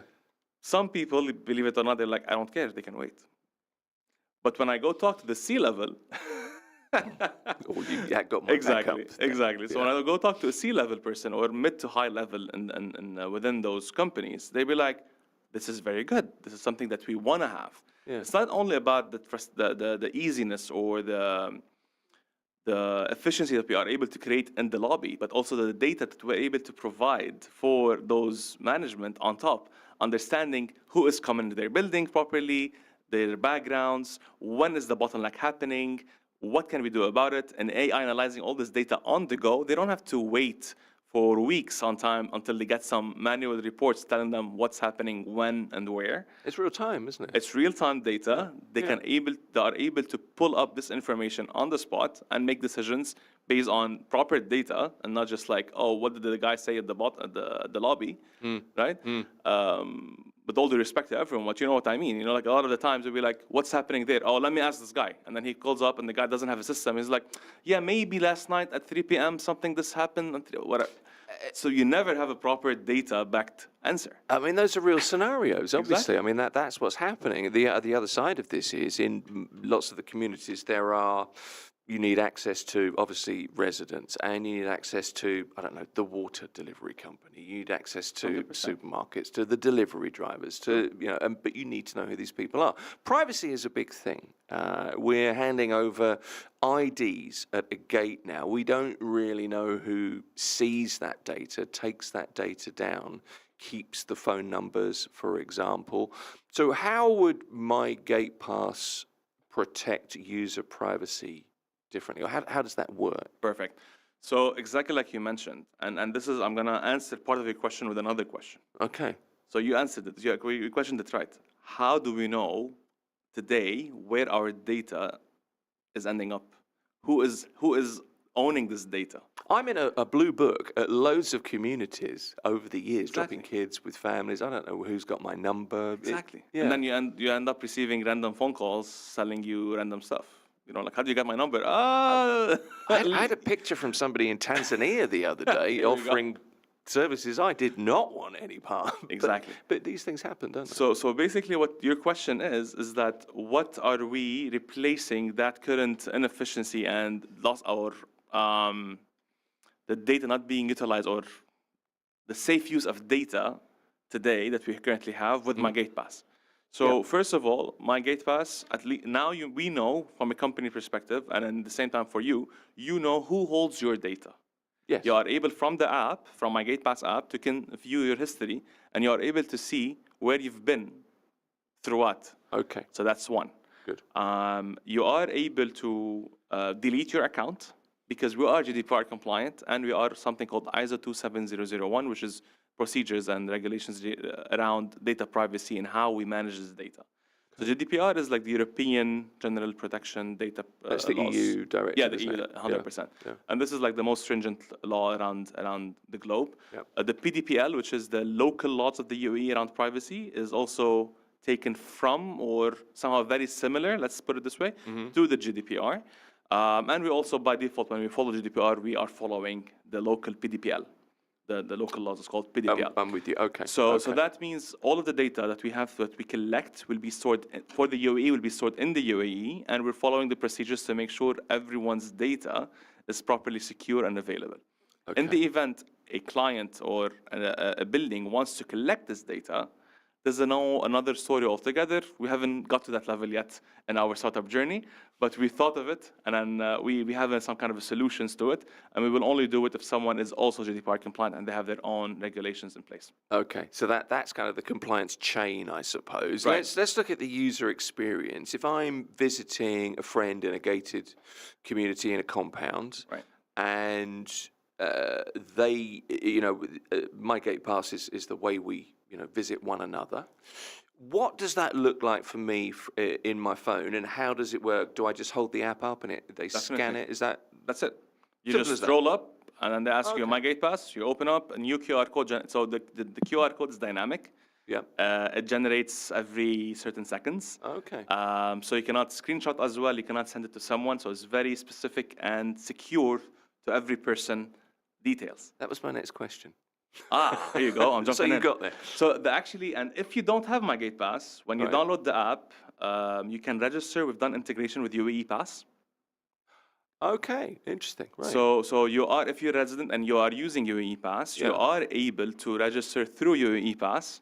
So the entire journey from downloading to having a QR code is around 30 to 40 seconds, all in all. And then once you have the QR code, the gatekeeper at the gate, if they are using my Gate Pass visitor management tool, they are able to scan a QR code on the spot. Okay. All right then. We have discussions as well to say that some properties, they want to allow access control integration. So when you use your plastic cards to open your gym or to go to whatever, Yep. some properties, they want to delete all of that. They want to rely purely on our dynamic QR codes because you cannot copy that. That's an issue in lots of communities. People cloning access cards, coming in, using the gym, using the pool. Yeah, that's maybe also more in nefarious cloning. activities. But when you go out for borrowing. a walk, for example, and Yeah. you want to go, you want to go to the gym, and then you find you don't have your card with you to true. open the gym as well. Yeah, But you yeah. always have your phone on you. Yeah, you absolutely do. Okay, So- so less queuing, less time trying to find your ID. As long as you get your phone, and we all do. Less plastic cards as well to hold. Yeah, that's another point. So I can't see a downfall at the moment for the property managers and the security guys, because they get the brunt of this, the security guys, from people coming in. The guys the other side of the gate. How's this going to change their workflow? What's the impact going to be on their day as you see it? So from a company, from a client, an end user, we call it in our sense, like, so they are the ones using our system, right? First things is that the USP, or the unique selling point for my Gate Pass, is our visitor network. So we are building this network that's open to all. What does that mean? That means today I'm working with one of the top delivery companies in the country and the region, onboarding their drivers on my Gate Pass. So whenever they visit a my Gate Pass building or community, they don't have to queue up like the rest of the drivers. Yeah, They have a speed pass where they just scan and off they go. Right, And then you see the okay. rest of the drivers just waiting in line, trying to get a hold of the security guard to write their names and details. Oh, that's the frustration of this, because I get stuck behind, as you probably do as well. Everyone does, right? Yeah, we all But do. then, so the idea in here is, so now these properties have seen with this POC that how can we do it? If we can do it for one company, imagine we're able to do it for literally everyone else that's coming through their gate. So now they're seeing an efficiency on that point. And that doesn't mean that we have to replace your existing systems. And this was the main concern over that POC I'm talking about. Oh, I was going to ask that. Yeah. What's the impact on the investment that has to be made in Exactly. the existing tech? So that's the beauty of it. So this is why we're saying that we have the visitor network and then we have a tool. So in case you already have invested on a solution available today, we can allow your existing solutions and systems to read our QR codes. Right. And then if you don't have a system, but you need to digitize and make use of this visitor network, we have a tool for you that is quick and easy to deploy. It takes half an hour to be live. And you can use it on any device, on a mobile or tablet, connected to the internet, and off you go. So it's pretty straightforward and easy. And then on the management level so you have the lobby level, right? The gatekeeper level. So they are able to easily access it anyway based on their location of the site. You can allow, and they automatically will see the configuration set by the upper management. So the upper management will have all of their buildings, all of the gates, and they can change configurations or requirements based on every building. So either school, who am I looking into? What kind of visitor type is coming in? Yeah. Versus a commercial building, what are the, it's a different set of audience. I mean, you've kind of pointed towards this with what you just said there. You're starting with gated compounds. It's the natural place to start, but the potential feels so much bigger for something like this. So commercial offices, you mentioned schools there, offices, even, I guess, government facilities.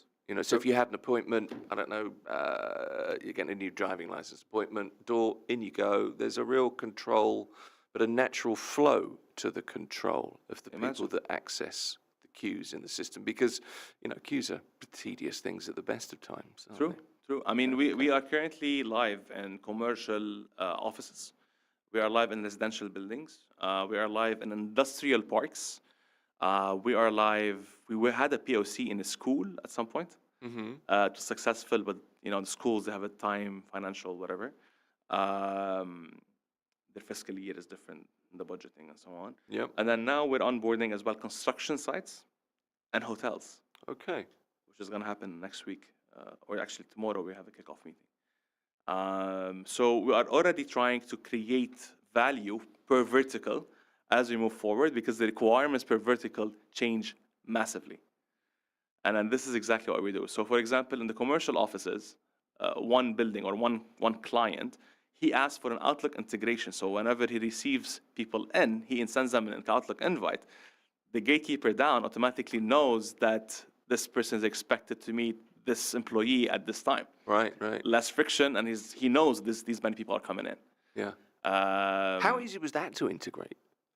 I mean, we have a good team. I was going to say, because I don't know, I have issues with lots of tech, maybe it's probably me, but okay. So integration is the key here, isn't it? For you so guys? Today, so 2025 was more of the POC year for us. We wanted to prove ourselves in certain verticals, and then thankfully we were able to succeed in all of them.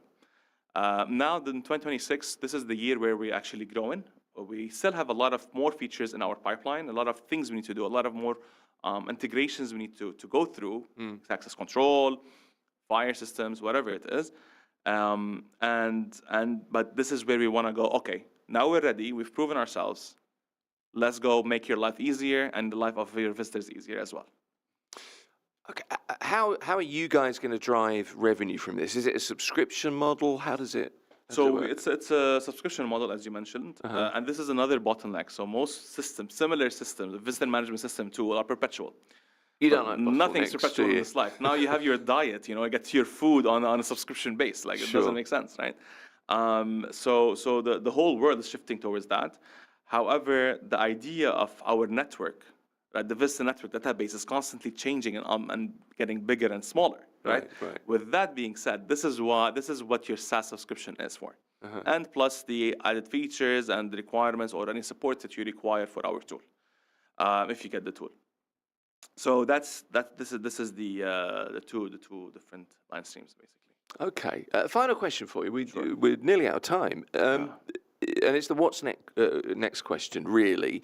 Where else do you think this technology might be applied? What are you considering widening this kind of, because this is proprietary technology, isn't it, that you guys are putting together? If you can tell me what you're thinking Definitely. about. But what other things are you considering? Totally fine. So literally any place that you require to hand over your personal details, this is where we want to be. So we want to be the national shared database of visitor access. Okay. Right? So we want to make access easy, safe, and smart for everyone everywhere, and this is our mission. So when you think of that... So it's another UAE Pass. I mean, it fits well with UAE Pass, just in the name, but it's another UAE Pass offering, really. It should be in a way. It should be a standard. Is that where you're kind of heading to? In a way, yes. So think of it when you go to the hospital, or clinic today, you still have to queue up in line. And then they will take your ID and they put it in the chip and then this whatever, right? So imagine you have a screen where you are able to scan your own QR code And automatically everything happens on the go, and you don't have to wait and queue up in line. And you just walk into your doctor's appointment. You did that to me the other day when we exchanged numbers. See that? Just scan my QR code. I was very impressed. Here you go. Who does this guy think he is? I'm used to looking up to you because you live I know, because I'm always on the balcony. Well, look, I've been really pleased to have you here. It's nice to Same see here, you. same here. Here's to an end to manual ID checks, I guess. Yahya Kabara, founder of, one of the founders, the people behind My Gate Pass. Thanks for coming in, yeah. Thank you very much, Tim. Happy to to be here, and hope someone can reach out from us after this. Appreciate it. It's the Morning Drive. This is Mira Business FM. A like, a subscribe, always appreciated. Wherever you join us from, get in touch. Let us know what you think, and you can watch, listen again if you would like to. Find us where you get your podcasts. Just search Mira Business FM. Mira Business FM, your daily guide to the markets, money, and more.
Mira Business FM, Dubai's home of business radio.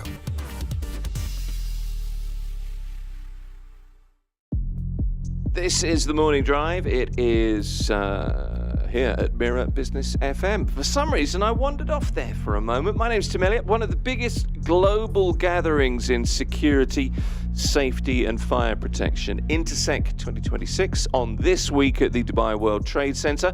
It's a huge annual event, and this year it's largest footprint yet. Over 1,400 exhibitors, more than 60 countries, and it's showcasing real cutting-edge technologies designed to protect people, infrastructure, and businesses around the world. On the line with us is Andy Bakai. He's the head of EMEA Marketing at Genetec, and they are a global physical security software innovator. Andy, welcome to the program.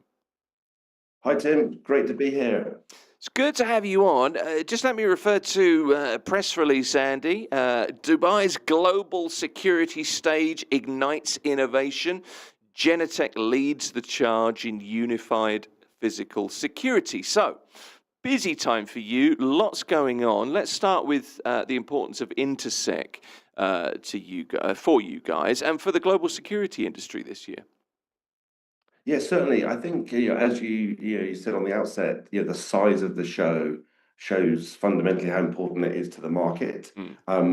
This year, the floor print grew by 13%, as well as the stats you mentioned, which just shows it's massive. For us at Genetec, and certainly in EMEA, so all the way across Europe, the Middle East, and Africa, this is our largest trade show that we attend to as Genetec.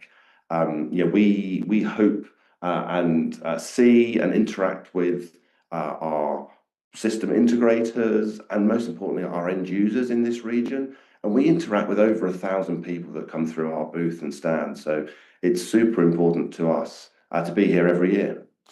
It's the biggest edition yet, as we both pointed out. It's a huge increase this year as well. What about major trends in security and safety? What's standing out to you at the event? Yeah, it's interesting because we've just released our State of the Physical Security report. It's an annual report that we do every year. Maybe it gets released in time with Intersec on purpose, who knows? But what came out of that report, and I see it throughout the stands, is a fundamental shift from security just being focused around the protection of people and assets. It's transitioning into an enterprise function, which is fundamentally, being a critical component for business sort of resilience and continuity, but we're showing outcome-driven scenarios where we can add more value to the organization and not just protect the people and the assets. Genetec's known for unified physical security platforms. Let's just unpack that phrase for anybody listening thinking, what does that really entail? And second part to the question as well, Eddie, is what kinds of solutions or innovations are you guys showcasing at Intersec this year? Yeah, certainly. Well, the unified stance is really all about bringing the key components of a physical security environment together in one platform. Our platform is a product called Security Center, and it's where we unify the functionality of all video surveillance, all access control systems, and also license plate recognition for vehicle movements and identifications. And we do that with an open architecture so that we support a myriad of vendors and hardware products across the market. That's what we call unified, which is very different from being integrated from product to product. So it's a unified platform that sits on Security Center. Right. Now, for us this year at Intersec, our main focus and driver is, in addition to that unified platform, is actually to offer deployment choice. So we now have our portfolio, as I said, Security Center. It's a portfolio that can be installed on-prem. it can run completely in the cloud as a SaaS environment, or anywhere in between in any hybrid version. So our focus really now is all about thinking about where workloads need to run, where it makes sense to use the compute scale of cloud at times, but also think about the cost implications of storing video. It might make more sense to put that at the edge. So our real focus is that deployment choice. And to support that, we're releasing this year a new appliance called a CloudLink 210 that offers all the functionality of cloud, but you can put it on-prem, especially out at the edge, and it works very well for network connectivity issues or for some organizations that really are uncomfortable with putting their data all in the cloud. I was going to ask you in a much more simple fashion about, cloud, about technologies in general, really, the cloud, AI, data analytics. How are technologies like that changing the way organizations think about physical security today? Yeah, well, it sort of goes back to what I said earlier on, where we're noticing that change. Mm. It's a change to be able to add value. So these tools like AI and the power of the cloud and analytics, they're enabling, as I say, functionality that we were never able to offer in physical security. So that value that we can add, it's enabling the physical security function to be more a value add service in an organization. I think as a quick example, if I may, if you take retail as a perfect example, yes, you want to monitor for intrusions and break-ins overnight, but during the day, we can now monitor where people flow through the store to help the retailer offer better service and value of which products are selling better, and look at the journey that people take through a mall or a store. I've got you. Okay, from a business perspective then, why is modern security no longer viewed as, I think it was always viewed as a cost center, to be fair. It's now viewed much more as a strategic investment, isn't it? It is absolutely, and I think there's sort of two reasons to that to some degree. One is that value add that we're now able to offer. That's one element that I just mentioned. Yeah. But the other one is we're able to get greater insights and alignment with the cybersecurity space, so that people start realizing that you need that total security function. It's no good having an amazing cybersecurity methodology to protect you from the cyber attacks if you leave the door of your data center open. Isn't that the truth? uh, what are your customers in this region, particularly the Middle East? I know you service Europe, Middle East, and Africa, but in the Middle East, what are people telling you or demanding from you in terms of the security and the operational challenges that they face? Yeah, certainly. It sort of comes down to two areas that I've picked up, especially at this show. One is there's a huge appetite here for technology and being able to add value, but there's been a slight reluctance to really embrace some of that technology due to the cloud nature of it, that high power compute that's needed. So that's the one thing, is there's a real appetite I see now to embrace it. And now that there's more focus around sovereignty, etc., in cloud environments, I think that will be a challenge that will be met very soon, and we see that from our interactions. The other one is in that value add, the portfolios are now able to offer physical security. We've still got the transition of people's skills and learnings. That's a little bit behind. So there's a real appetite for knowledge in this market to help that value add piece be fulfilled. Let's look ahead a little bit and look at, what may be on the way, if you like, developments that you think might have the biggest impact on the physical security industry over the next few years. Really, it's the what are you working on now question that you can tell us about. Yeah, got it. Well, I think that first one is about the adoption of cloud and in a hybrid world.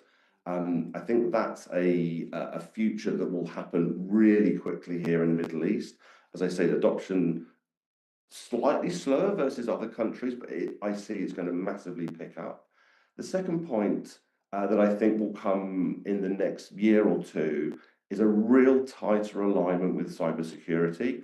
To that point, no point leaving the door of the data center open, and that will really tighten the full security piece. But the third one, and I feel this is a little bit further in the future, but I can see a time where we don't sell physical security anymore with features and products. The industry will demand a service. So it will be a service around continuity of business and movement of people through an organization. A little bit like trains. There are some train companies that make trains, but they don't sell them.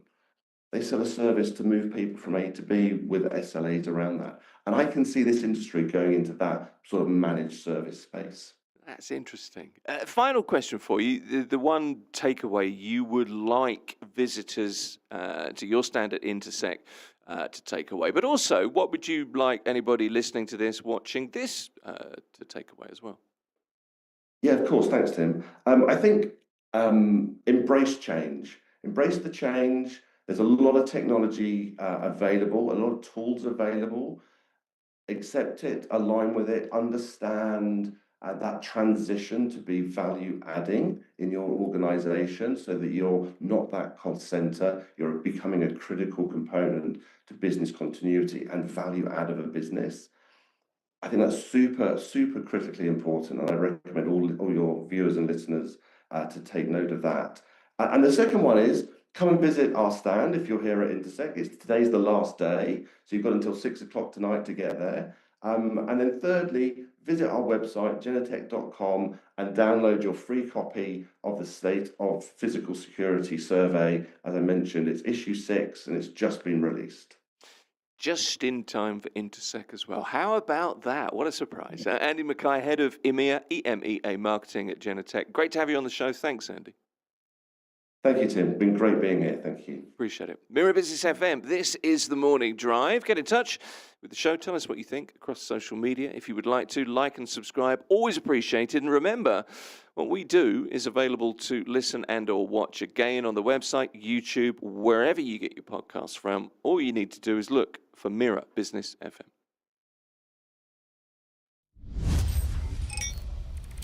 Mira Business FM, where business comes to talk.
Your Excellency Abdullah Joe, all the way from? The Gambia. The Gambia. Smiling coast. Nice. It's very nice to see you. Let me welcome you first of all to Dubai, to the Future Hospitality Summit. Tell me your thoughts so far. How are you enjoying yourself? Thank you very much for this opportunity, to talk about the event, FHS and the UAE Africa Tourism Investment Summit. Sure. We're here under the invitation of the Honorable Minister of Economy and Tourism of the UAE to interact and create connectivity. Okay. And expose the investment opportunities that exist in our tourism destination. So far, the day started, on a very high note, with very inspiring statements provided by the Honorable Minister and the other dignitaries, representing Africa, as well as the Commissioner for Africa under the UN Tourism, as well as the panel discussions. Okay. I think the panel discussion, one of the takeaway, especially with respect to the private sector, a panel discussion where Marriott International Accord were featured, as well as the other hotels chain. Just telling us as policymakers, what is it that we have to do to be able to create the enabling environment for the private sector to be able to invest in our destinations and thrive. So far, it's very inspiring, it's very thought-provoking, and above all, connectivity, it creates connectivity. It's an opportunity, isn't it, to meet people, to network with people, and you're in a place, in a city, which has become a hub, very much a tourism hub. And I guess there are lessons in that you can take away. If there was one thing so far that has hit you that you're going to take back home as the Minister for Tourism, could you put that into a simple paragraph? Effectively, I think we are always inspired when we come to Dubai. Because how the tsunami transformation that has taken place here is phenomenal. Yes. So it is always a good thing to be here and see the visibility alone is something that can always inspire anyone that comes here. More so, hearing from the authorities. What is it that they have been doing, how they have done it. And, the other thing which the guy from IFC, the International Finance Corporation of the World Bank, said that they have a saying that you don't wake up somebody that's not sleeping, and certainly Dubai is not sleeping. For sure. So that statement itself, it's inspiring, and for us, we're always intrigued about how this place have been able to use connectivity among all other gamut of policies to transform this destination to be a destination of choice so that everybody wants to come here. So, and one thing about these kind of platforms, one, is that if you do not go out of your cocoon, you will not know, you will not add on to what you know. And just being here, the small things that you see and these interactions enriches our intuition to be able to do things better. It's an interesting point, because at some point you have to be open, don't you, to opportunity, and that's really the key. Opportunity is always there. It's whether you take it or not, I guess. I have to be honest with you, Minister, I don't have a great deal of knowledge about the situation in Gambia when it comes to tourism. Could you, for the benefit of our listeners, for our viewers, just sum up where tourism is now in the Gambia and where your leadership will hopefully take tourism? Yeah, I mean, as I said earlier on, the Gambia is known as the smiling coast of Africa. Sure. We don't get that title out of nothing, because we are a very friendly, very peaceful, and very secure destination, very welcoming. Yeah. We have wonderful infrastructure. I mean, we're almost about, from Europe, about 5.5 hours by flight. Okay. In West Africa, we have pristine beaches, unspoiled. What we have been able to do in terms of numbers, as you very well know, most countries have been hit by the COVID. Yes. So we are on the road to recovery. Yes. We have a spectacular investment opportunity, incentives for private sector to thrive in the tourism sector, among other sectors. The tourism is a priority sector. But what we have done now is that our new strategy is to try to increase our numbers of visitors into the country. How are we planning to do that?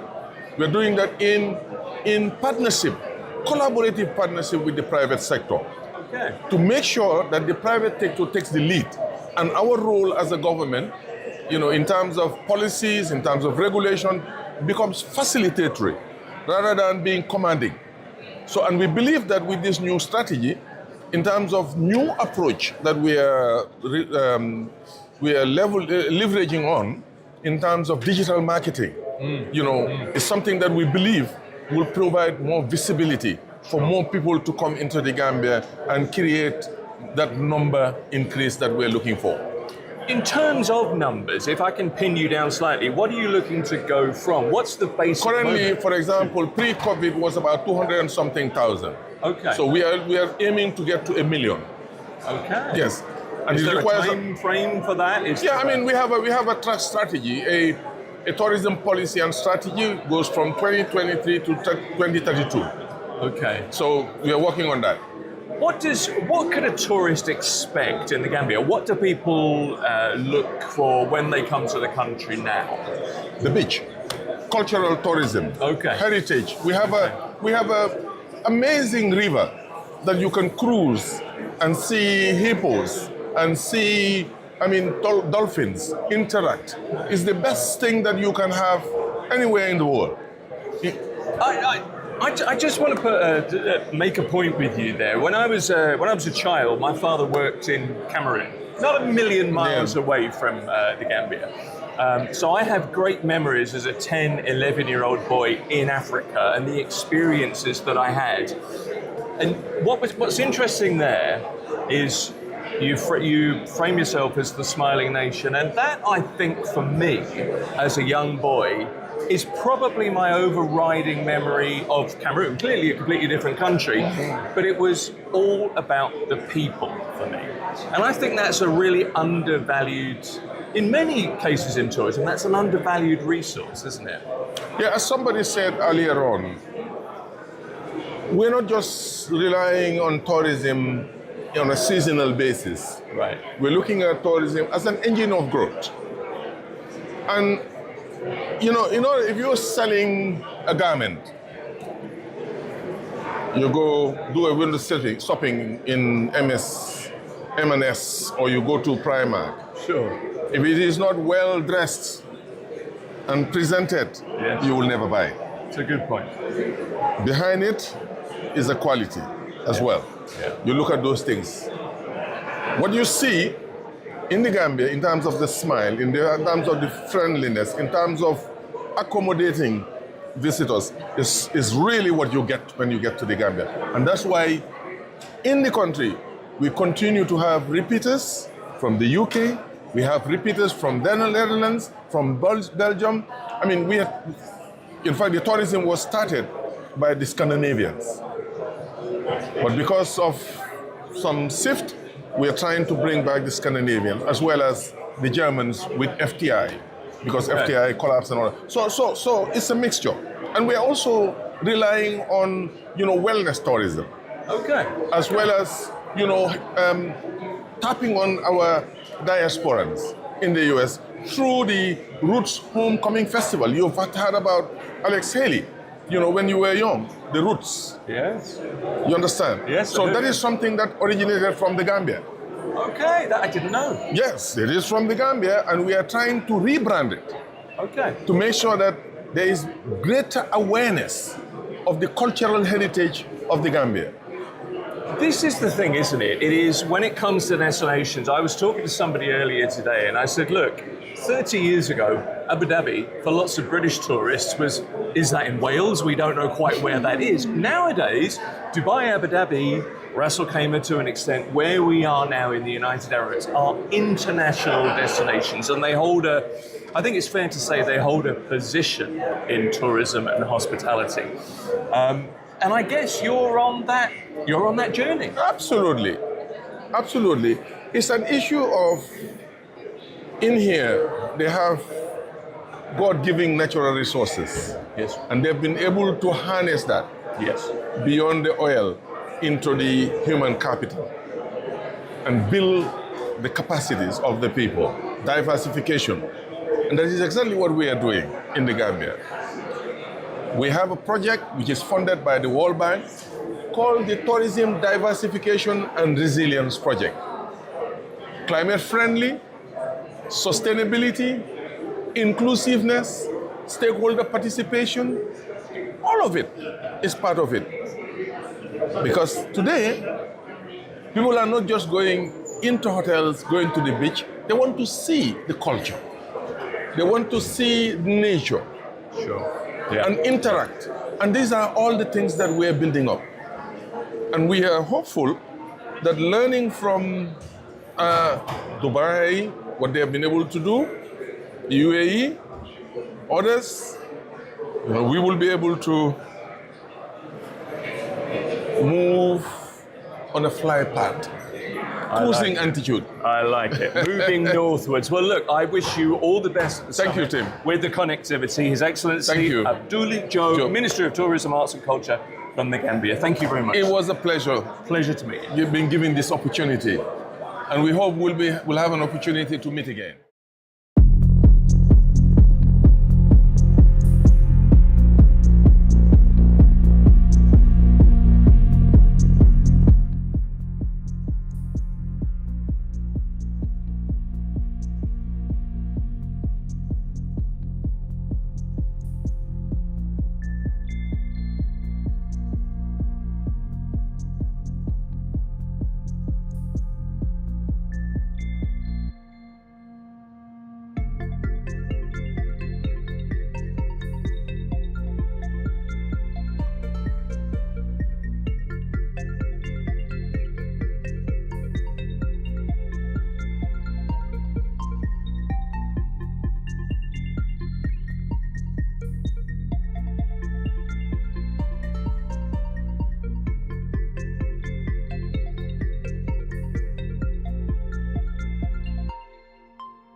Mira Business FM, where business comes to talk. This is Mira Business FM, the morning drive with me, Tim Elliott, and a significant financial services and regulatory milestone out of Abu Dhabi this morning, one that speaks to a much bigger global story. The headline is this: why global quant funds, quantitative funds, are choosing Abu Dhabi.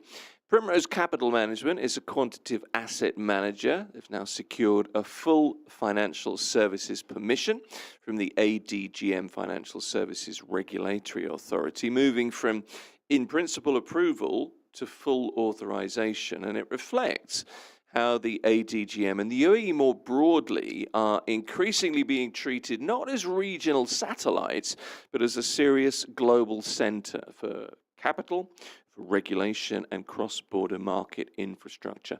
To consider what this means for asset managers, for investors, and Abu Dhabi's role in global markets, we're joined by Linus Ong, who is Chief Investment Officer at Primrose Capital Management, and Edmund Chan, Head of Operations at Primrose here in the UAE in Abu Dhabi. Gentlemen, welcome.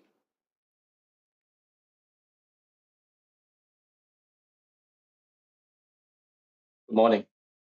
It's good to have you with us. The headline I mentioned was this: why global quant funds are choosing Abu Dhabi. Now, as I understand it, quant funds are investment funds that use advanced statistical analysis. They use advanced mathematical models, algorithms, and AI. So really advanced number crunching, I suppose, to the layman like myself, essentially.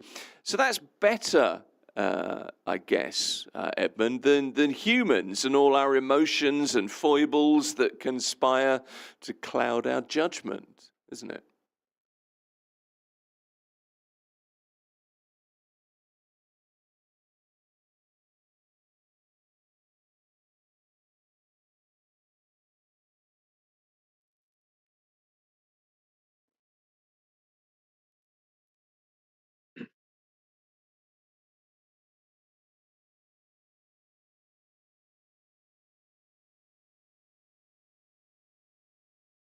Linus, are you able to hear us?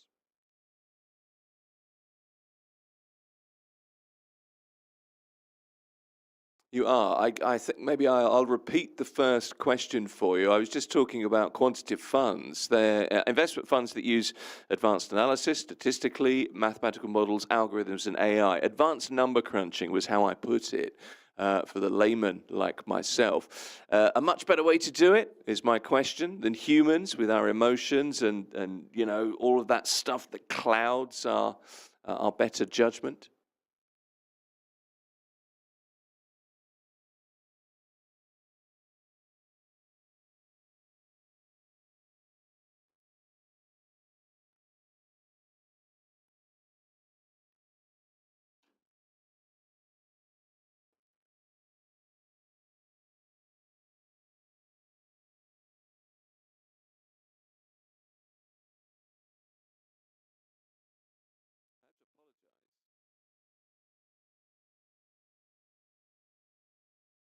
Experiencing some technical difficulties here, gentlemen. We'll be back with you in a moment here at Mira Business FM.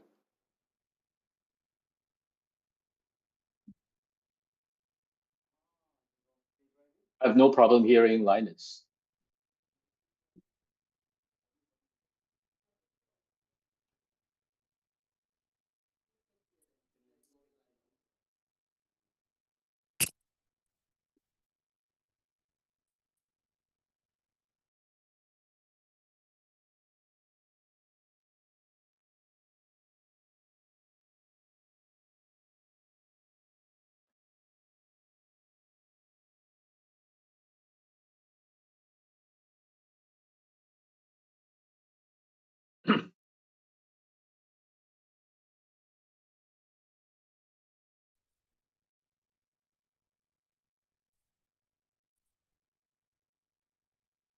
Edmund, can you hear me now?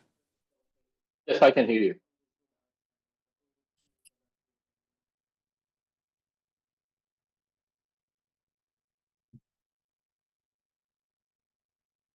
Hi, can you guys hear me now?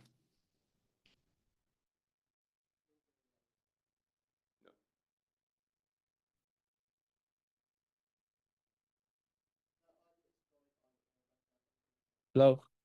Is it better now? I think there was a delay as well. Can you guys hear me now?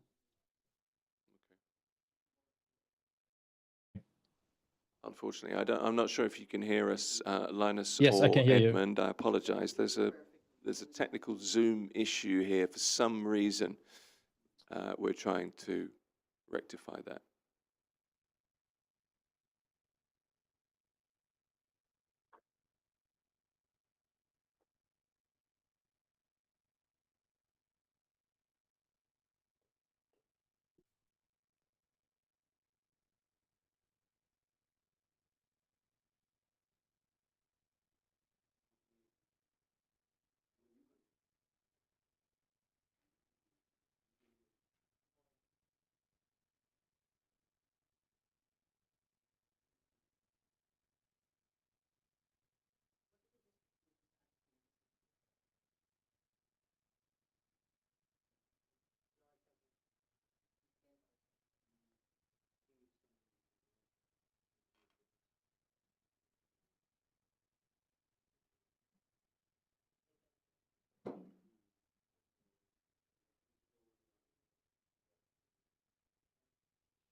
Better to reschedule it because we're wasting the time now. They've only got 10 minutes, 15 minutes. Let's reschedule it. Sorry, Michael.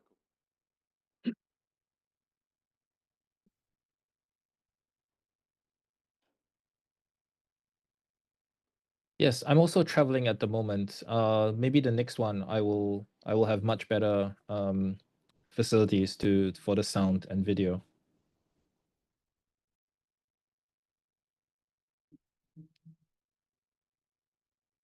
Shall we reschedule to another time?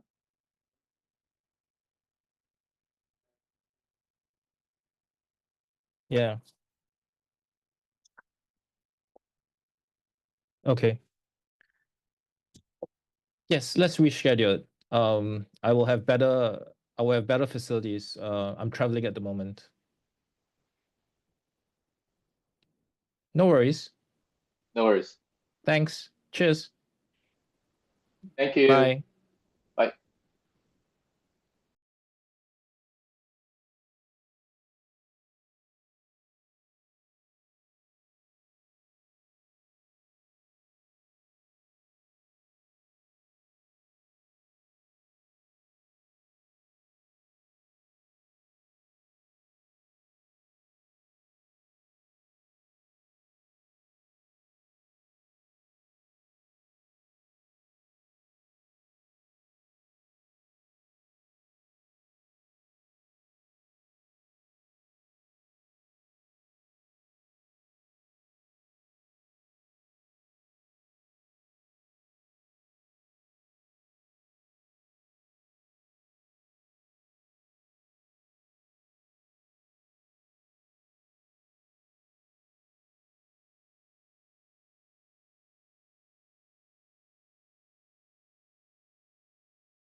Mira Business FM, it's the morning drive and it's sustainable work performance next as we kick off 2026. Lots of senior professionals thinking maybe less about the quick wins and more about performance that lasts. Now, in high pressure environments, high performance environments, sales leadership, consistency and resilience and mindset can be the difference between burnout and breakthrough. So our next guest brings a unique perspective, I think, from the world of elite sport through his work with executives, with leaders, into practical strategies for the workplace, from building confidence through repetition to using setbacks as fuel rather than friction. Jazz Ferguson is a mental performance coach, also a professional basketball player who spent 15 years competing internationally. Jazz, welcome. Nice to see you. Thank you very much. I'm happy to be here.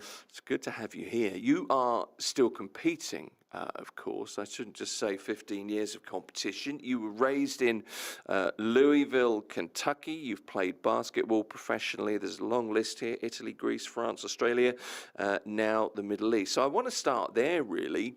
3 questions. Bear with me here. When, where, how did all your... Where does the career in athletics, in basketball, come from? So my professional career started in Australia, 2012. I was fortunate enough to lead a team to winning a championship as a rookie. Okay. And I would say that was a cornerstone of my career. I then transitioned over to Italy for 9 consecutive years. And I pretty much built my career and my reputation there. Had a brief stint in Greece during COVID, and post-COVID, I did another year in Italy, and the last 3 years were in France before relocating here. Okay, so you're well-traveled. Very different kind of life to life in the US. How is that, what's the word? How's that informed you as a person, you think? Because I think of the US as being, it's the US, we're all very aware, but I always think Americans outside of the US are different. So what I understood immediately was that I was a very closed-minded American, because before becoming a professional athlete, I'd never been outside the United States. Right. Never even had a passport. Well, that's the kind of, that's the standard that we all hear, isn't it? It's stereotypical, but it's very true. And going to Australia first was very eye-opening because it was an English-speaking country with very open-minded people. Yeah. And I think hearing people talk about gap years and traveling the world throughout their entire childhood was something that was a foreign concept to me, but it opened my eyes and allowed me to prepare for the culture shock that I would initially get moving to Europe, where English was not the first language everyone was speaking. How was that? How's your Greek, your French? I mean, you were in Italy, what, 9 seasons, so 9 years. I do speak Italian. How is your Italian? Is it pretty good? My Italian's pretty good. My wife and I, we actually, when we're around English-speaking people, if we need to communicate in a discreet way, we speak Italian to each other. Nice, I like it. Yeah, I like it. Very sneaky, but nice. Yeah. There's another thing about you. Brought up in Louisville in Kentucky, so Kentucky Derby, obviously, or Derby, if you prefer. But it's also famous for somebody else. Probably reasonable, I think, to say the sporting icon, certainly of my lifetime, maybe of all time, possibly Muhammad Ali. It would be kind of remiss of me not to ask if he was an influence on you growing up. And actually, when you came in, we were sat having a talk just before we came on. And you said I was brought up on, what was the street you were brought up on? West Muhammad Ali Boulevard. Okay, so probably the right thing to ask you. And you met Muhammad Ali a few times. Yes, so I was in the 6th grade when Muhammad Ali came to speak at Newburgh Middle School. It was one of the most defining days of my life because we had always heard about him. We had always understood that he came from Louisville. Mm-hmm. And, though at that time he was an older man, right before, the Parkinson's started to kind of take over his life, he was still very, very charming and talkative at that moment. And it's a moment that I'll never forget. He's the biggest influence on my life, just being able to see someone that comes from directly where I come from with so much confidence, with so much charisma, and traveling the world, being on the world stage and handling it with such class and such conviction that Yeah, he's my idol for sure. Yeah, I'm not surprised. I mean, I grew up with him. My father is a huge Muhammad Ali fan, watching the fights in the 70s in particular. Actually, Cassius Clay fan before that as well. But he's one of those people. I've watched reruns of he was on a show called Parkinson, which is a talk show in the UK, and he and Michael Parkinson had a great rapport together. But I can't think of anybody, certainly in sporting terms, very few with that kind of genuine charisma. It was an act, but it kind of was who he was. Yeah, I think he was just able to find that sweet spot where, you know, you're acting, but you're also you're feeding off of the other person and playing into their skills and playing off of the crowd. And I can't name another athlete like him. There's other athletes with. Racking my brain, and I can't. I genuinely can't. I mean, in your sports, who in your sport stands out? Who in basketball really stands out for you? Well, vocally, I would say that charisma would probably be Magic Johnson. You know, because of his smile, because of his personality, and just the likability. Yeah. But voice-wise, I would say it would be the two biggest guys in the sport would be LeBron and MJ. They both, when they speak, everyone listens, and they have had so much influence. So, I would say LeBron. Yeah, okay. Very cool, man. You're in the Middle East now. You're still playing. You are also, and this is kind of really the reason why you're here, would it be fair to call you a life coach, mental performance coach, probably more appropriately? You advise on consistency, discipline, perseverance, and how they can create unshakable confidence. So important, obviously, in sport. And mental resilience that gives you the ultimate competitive advantage. Is that a fair description? Absolutely. Resilience is a key aspect of the competitive approach because, you know, you're not always going to get the result that you are striving for, but you have to know how to navigate that because, you know, when you think of resilience, it's not always based on a negative result. And I think athletes learn that from a very young age. And when you start to process that at the higher levels, it for sure gives you a competitive advantage. Okay. So you have a company, Reps with Jazz, and I guess that's repetition. And what you do is you mentor young people, you mentor leaders so they can manage social pressures, whatever those social pressures are. Just talk me through the beginnings of your career as a life coach. I'm calling it a side hustle because you're still playing, but I know it's obviously more than that. But when did it start?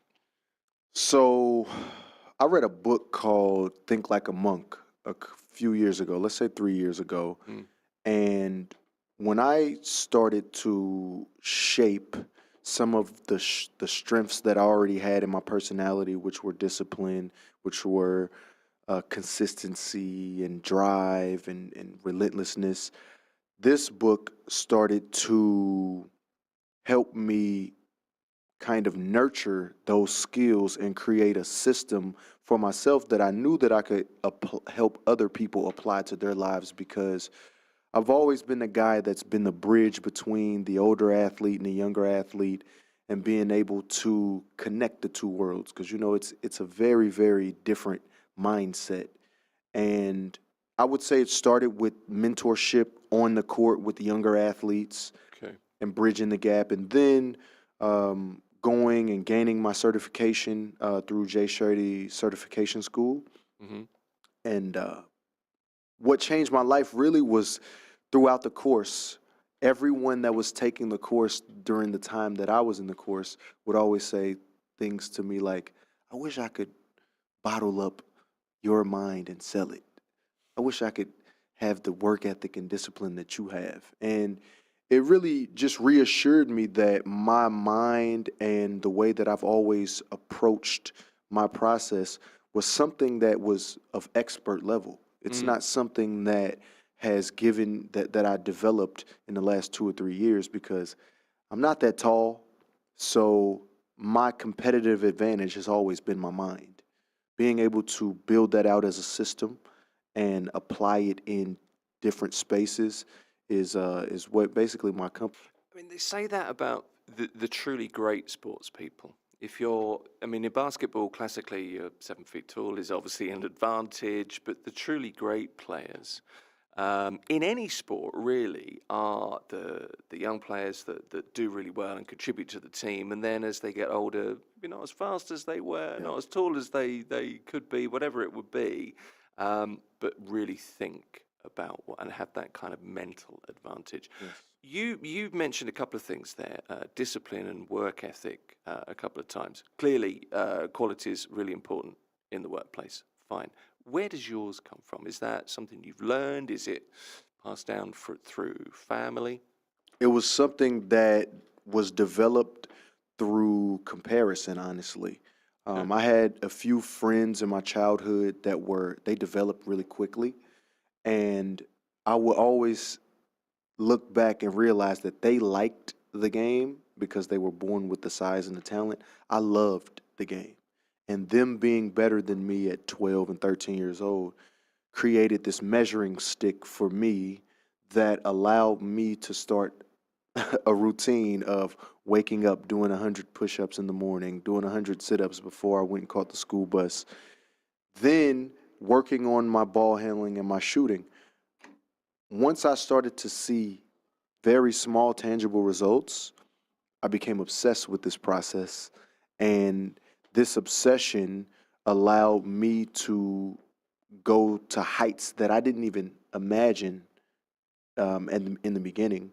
Okay. But it ultimately started to drive me to a level of having some ambition with the sport, wanting to become a college athlete, understanding that I had surpassed the level that I was playing at, having a shot at making the NBA, not quite getting the opportunity, but then using that as a blueprint to building a career internationally.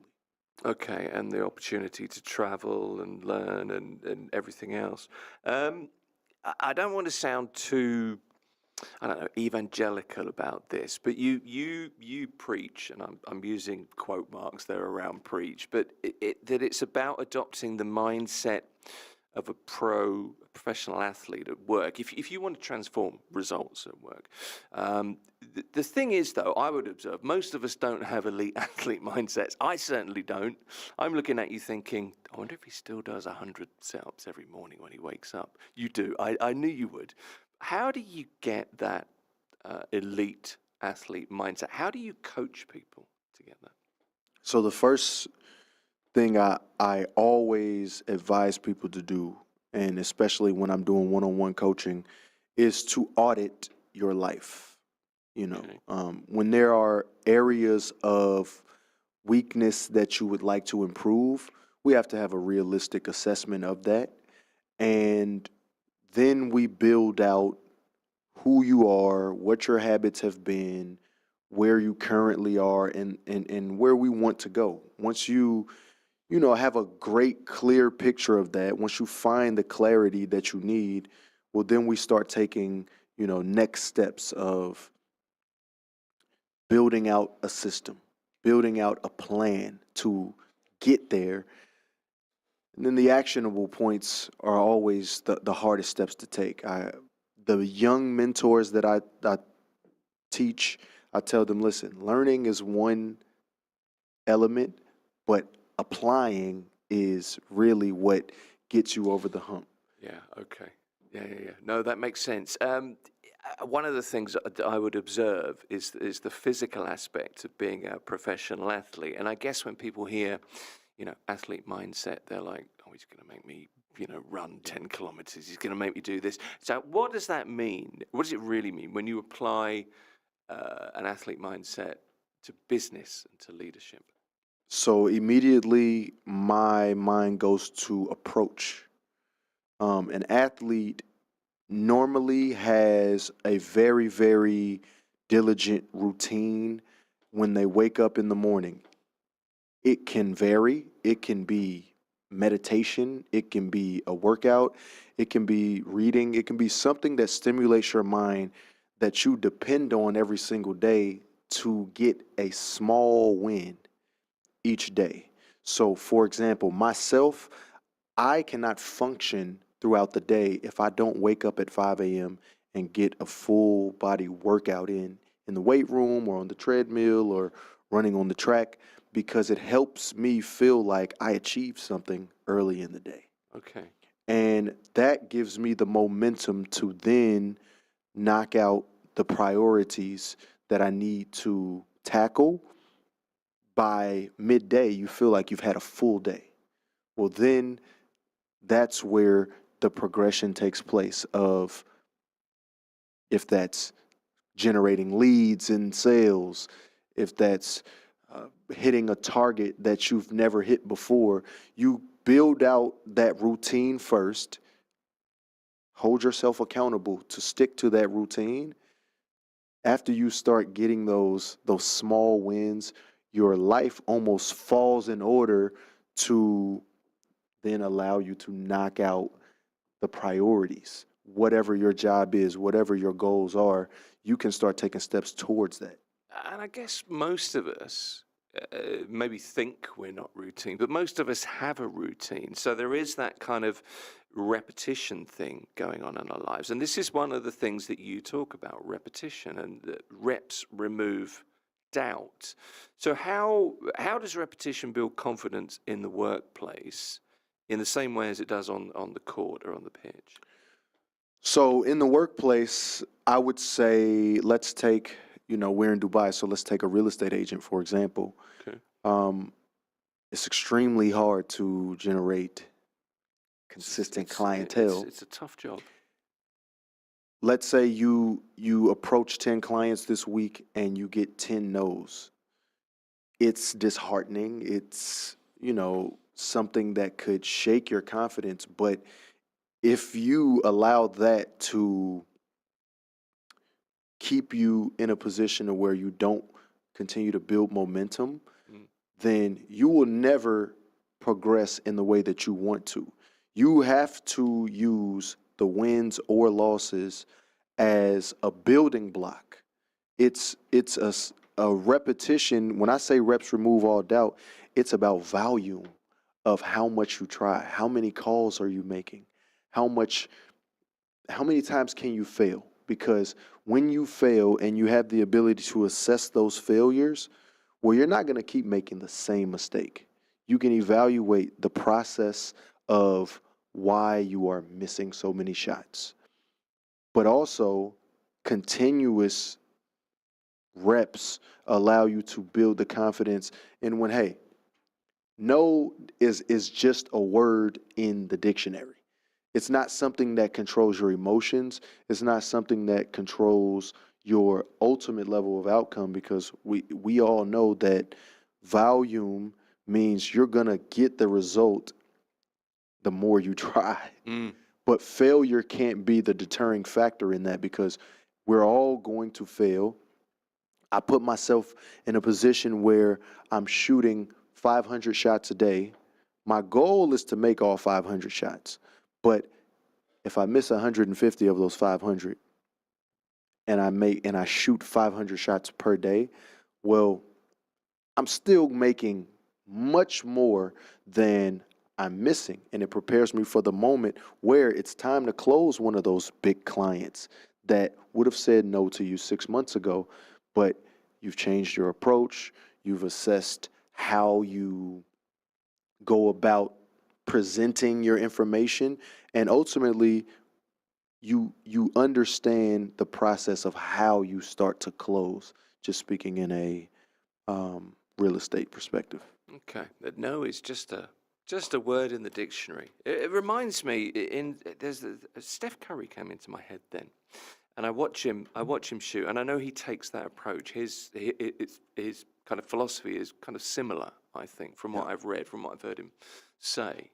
But I watch him and I think, I'd really like you to miss, because I'm fed up with you getting every basket now. It's just, but that's the that's the mentality you need to foster, isn't it, to get to this point? Yeah, absolutely. So with athletes, especially the ones that have the most visibility, the viewers only see a finished product. This is true. Yeah. No one knows what goes on behind the scenes, how much work it takes to improve not only your skills, but to sustain a body. To be 33, 34 years old and to be doing this at a very high level, at the highest level in the world, someone like Steph Curry, he is taking extreme care of his body. He is putting hours and hours and hours into stretching and compression therapy. And that's ultimately the sacrifice that you have to take when you want to get to the elite level. It's the unseen hours that sometimes are boring, sometimes are just not what you feel like doing. You know, and that's the aspect of discipline.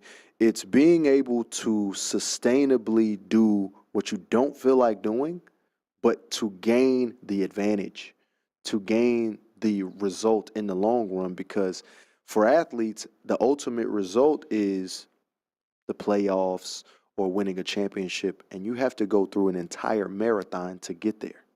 So believing in your process and really being willing to run a marathon every single year. Yeah. So it's about sustaining performance and keeping at that level. The thing is, in sales, in leadership, pressure's there. Pressure's everywhere. It's constant. So what can people in sales and leadership learn from athletes when it comes to training to perform with that pressure so constant? How can professionals do that? So pressure is always a privilege for athletes. I don't think it's such a it's viewed that way in something like sales or leadership. But for leadership in particular, I think handling pressure is a very important when you attach it to the culture that you have around your team or your staff in leadership. Because when you have so much pressure that you're dealing with on a daily basis, you have to be able to hold people accountable to do their jobs. So the aspect of holding someone accountable helps them elevate in pressure situations.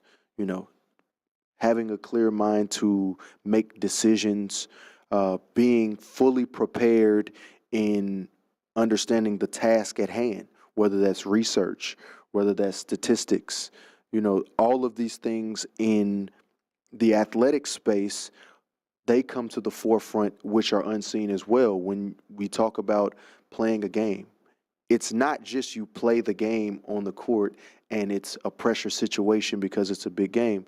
You're doing player analysis, statisticals, analyzing strengths and weaknesses of your opponents, analyzing the advantages that you have. And in the workplace, you can do this as well. You can understand what your strengths are, what your weaknesses are, prepare to strengthen your weaknesses.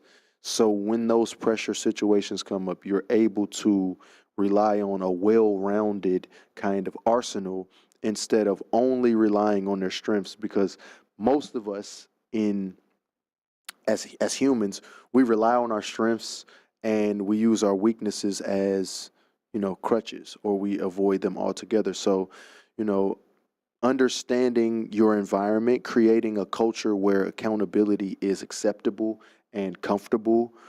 Sometimes, even if it's not comfortable, that's just what, you know, successful cultures or winning teams have in their environment, is the element of accountability. Yeah, and you have to learn to accept that, I guess, as well. Let me ask you a little bit about failure. You mentioned this a little bit, but I think it's an interesting one because, you know, dealing with failure is it's just part of life. It's what we have to do.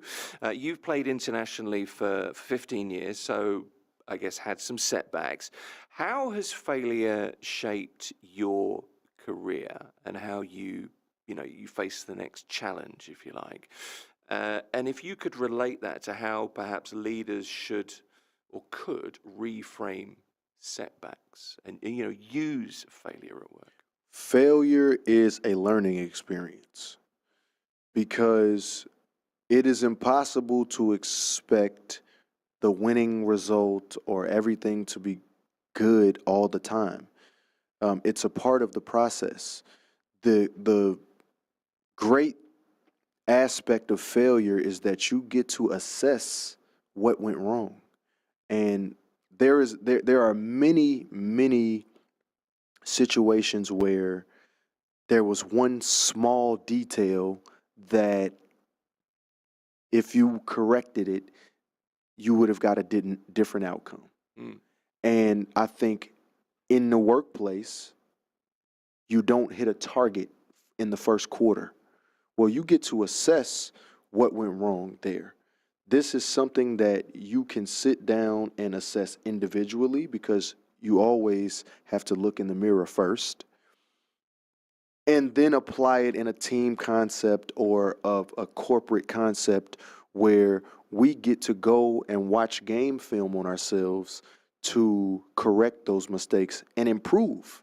Because as I said before, learning what and identifying what that mistake is only one aspect. Then you have to apply changes to whatever that failure garnered, whatever those mistakes were. So failure to me has never been something that I've looked at as a deterrent because you always have to find a way to bounce back. You're going to have losing seasons.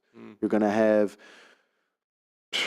down years in your career where you don't average the most points, but how do you bounce back from that? How do you restructure your approach? And sometimes that also means that you have to be open to change.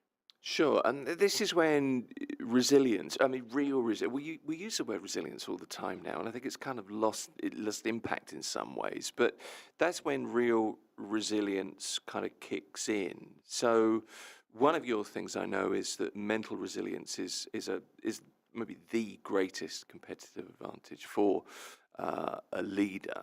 Let me ask you this. What does resilient leadership actually look like day to day? Could you focus on that?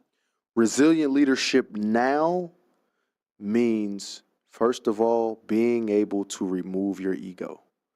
Because in sports, first of all, the star player is not always the leader. Being able to be led at times, remaining coachable, accepting feedback, being willing to make changes, having a collective mindset now is more important than it was 15 years ago because a huge part of leadership is understanding the people around you. For sure.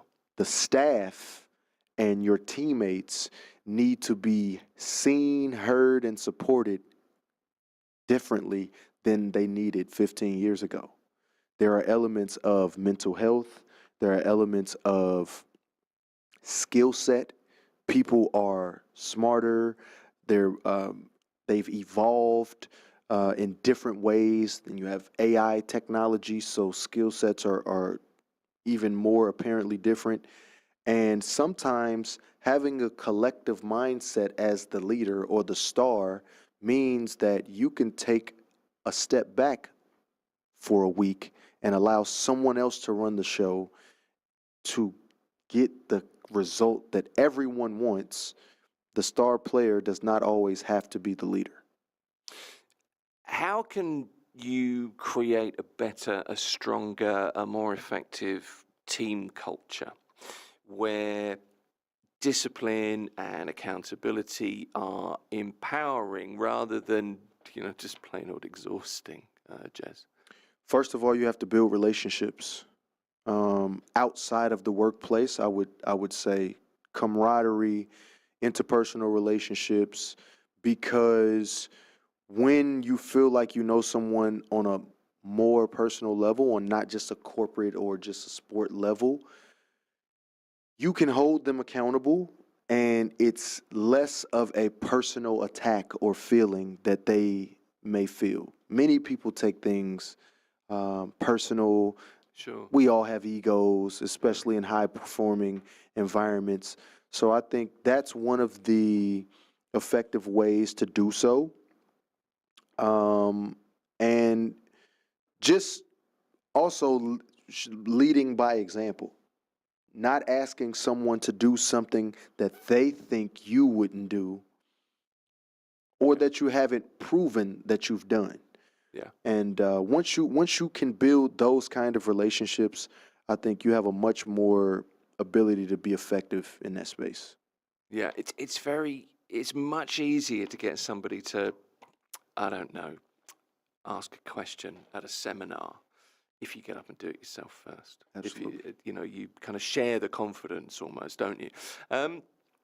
For anybody who is an executive, a busy executive, a leader, a salesperson, whatever they do, listening, watching at the moment, this is a really difficult question to answer, I think. But I'll ask it anyway, is there a daily habit that maybe you could adopt to immediately give yourself a higher performance mindset? Does that even make any sense, that question? Is there one thing you could do to give yourself a boost, I suppose? I'd say intentionally affect the people around you with your energy first. Okay. Because I actually had this situation with one of my current clients. He relayed to me that he's not the most empathetic leader. Right. And I told him that to get the most out of the people around you, especially when they look at you as our sole leader, you have to make them feel like you understand them. You have to set the tone, first of all, with your energy of having a positive mindset. Be encouraging. Be someone who asks questions. Don't only be a problem solver, but be integrative and interactive with people, because they want to feel included now. People want to feel like you are a part of the daily life. It's not a sign a contract, cut me a check, and we don't need a relationship kind of situation anymore. This was the older kind of way of thinking, but to get the most out of people, I would say give people the opportunity to feed off of your energy every single day. Okay. So, and make that effort every single day. Every single day. We all get to this point, I think, in careers, and I've certainly hit this a few times. I feel like I've been working hard. I'm not really getting anywhere. I know I'm giving it what I think is 100%. I feel like it's 100%. But when you get to that, and it's almost like you're at the wall and you can't quite get over it. What do athletes do differently when they hit the wall, as it were? Oh, athletes for sure change something up in their approach, whether it's dieting, whether it's changing a physical trainer, even recalibrating your entire off-season schedule. To take a step back and assess your daily habits, your production, and really game plan to see what the next step is, because they do say that insanity is doing the same thing repeatedly and expecting a different result. So having an open mind to change something, that's the first step, Right. but then actually changing something. Yeah, okay. Because sometimes when you realize that it's time to change something, it's uncomfortable. For sure. And it's action. You and need. that uncomfortability can be discouraging. It can be a determining factor for you to say, I'd rather just continue with this mediocre result or this feeling that I don't need to get out of my comfort zone for. Yeah. So I would say for sure be open to change and then try something different. You might be limiting yourself and just not realizing. Absolutely. Absolutely. Yeah. I think most of us limit ourselves due to the aspect of being comfortable and fear of change, fear of loss, and Fear of failure, fear of all sorts of, yeah. Surely fear of failure. And honestly, failure is not that bad because you can pick yourself up off the ground and try again, as long as you're not doing something extreme. It's a good point, actually. Final question for you, Jazz. We're just kind of kicking off 2026. The one mindset shift, and I don't know if you do this with your clients, that the one thing that might dramatically improve performance, but also, and I think this is a really key word here, also fulfillment at work. Because I think, work is fine. You go there, you make the money, you live your life, but you've got to do something. If you can, if you're lucky enough to be in this situation, you've got to do something that means something to you, that you hopefully you like. Yes. Haven't you? You have to believe in yourself. I think if you're doing something that is, I would say, for my passion, so I've been fortunate enough to live out my passion my entire adult life.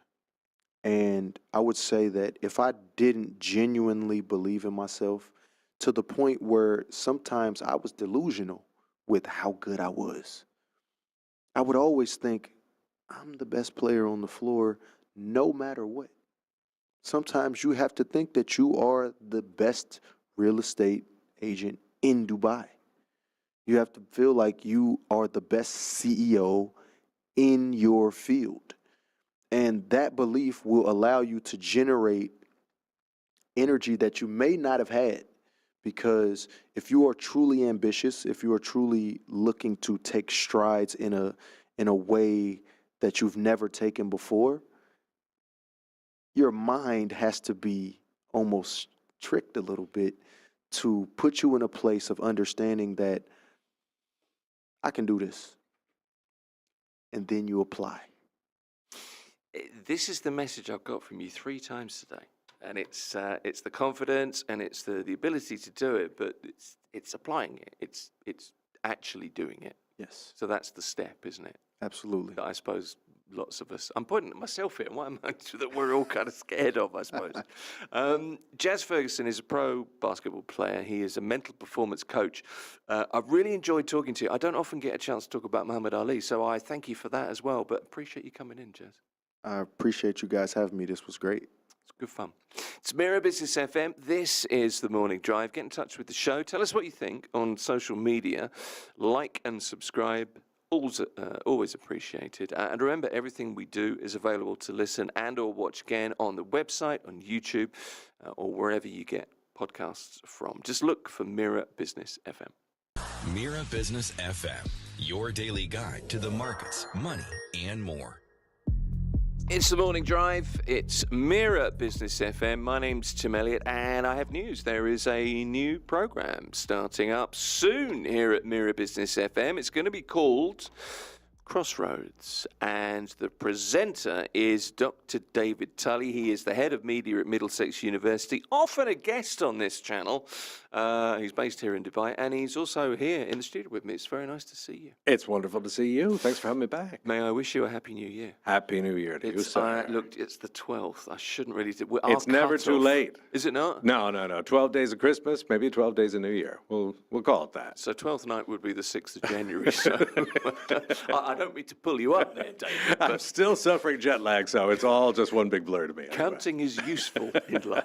It's nice to see you. So you're from New York, I know that, but where were you for the festive? I was in New York, Okay. and it was fantastic because it snowed pretty much every day we were there. Winter Wonderland. Oh, really? Beautiful white Christmas like we used to have when I was a kid. Was it like Home Alone 2, was it? It was exactly like Home Alone Yeah. 2. In fact, we made a swinging pilgrimage to the plaza. Did you really? To Central Park, the ice skating rink, the whole shebang. Oh, I love it. Well, look, it's good to have you back. And it's exciting, actually. So, first of all, congratulations.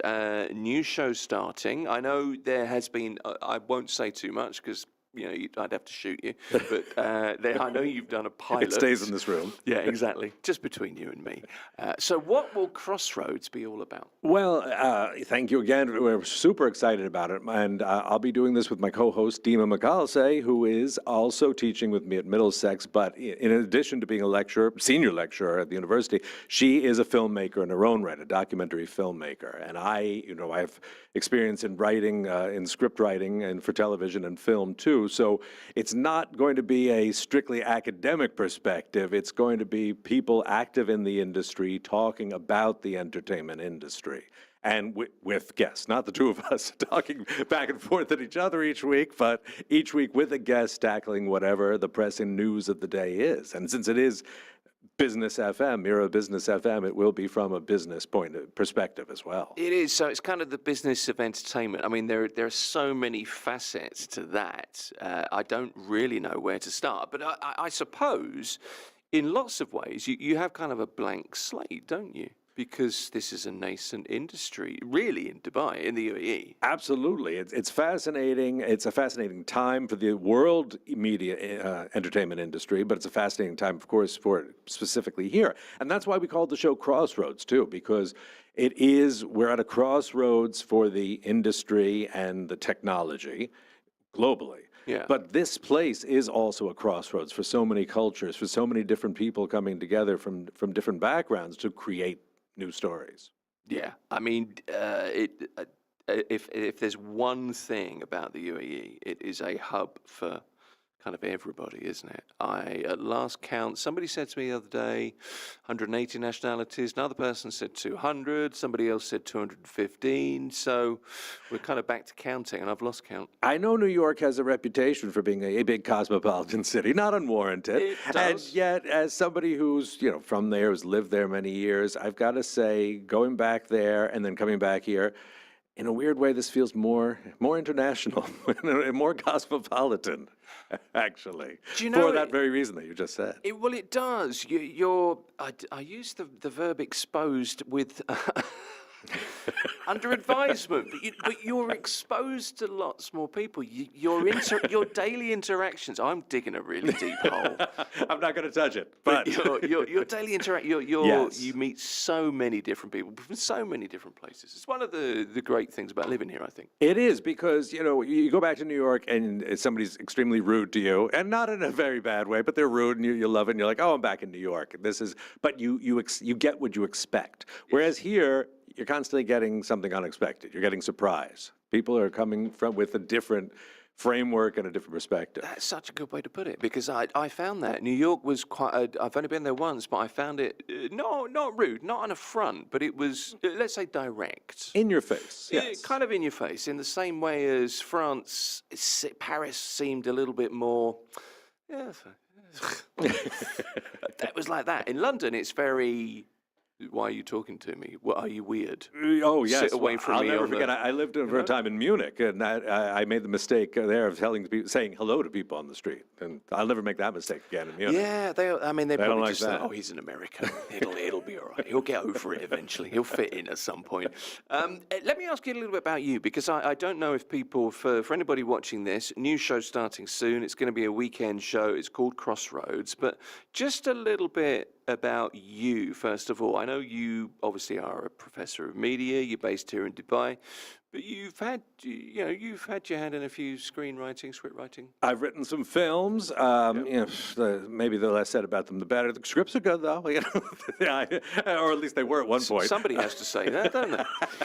I've written a lot of scripts that have sold. You're always got the fingers crossed that they're going to be made. I've written television, created and sold television series. Was head writer for a series too, that I created. So there is. I'm coming from that perspective as well as writing books too. Written biographies, novels. I've got a new nonfiction book of criticism coming out, which I'll be talking about on the show at various points, not obsessively. But see, that's interesting to me because I don't know anything really about the industry at all, the entertainment industry. I just know what everybody knows. Movie, popcorn, watch, enjoy, go home. That's my limit, really. But if you write a screenplay and you sell it, it doesn't mean it's going to be a movie at any point. It may sit on somebody's... I wish it was. There are many drawers in Hollywood, London, Europe, filled with the scripts of mine that have sold. And not been made. Yeah, okay. Good ones, too, which I wish you could share with the world. But once you've sold them, your hands are tied. Well, they may pop up again. You never know. That's yeah. So what happens with that? I'm not asking for figures, and if there's anything you can't tell me, don't tell me. But what you write your screenplay, and you then send it off, and somebody buys it, and what if it is then optioned or however it works? In the best of all possible worlds, you send it off, somebody actually reads it, somebody even better likes it, buys it, and then that someone is always a producer or production company, and then those people hopefully find the money and the resources to get it made. Right. And of course, the producer is the most important person in all of filmmaking, and the one that people tend not to talk about because it's the least glamorous. But when they present the best picture at the Oscars, it's the producer who gets it, not the director, scriptwriter, star, any of that, because the producer is the one who made it happen. Yeah, the producer's the octopus. And exactly. And what you really want in the film business is to be allied with a good producer, far more than anything. Yeah. Well, it's like this in this profession. If Michael wasn't here, I don't know. I'd be asleep, probably at the moment, still in bed. Probably happier. On second thought. But there you are. Did I say that? I said that out loud. Keep it in. So that's kind of you. So you're in Dubai. You're a head of media. You're at Middlesex University. A little bit about your co-host Dima as well.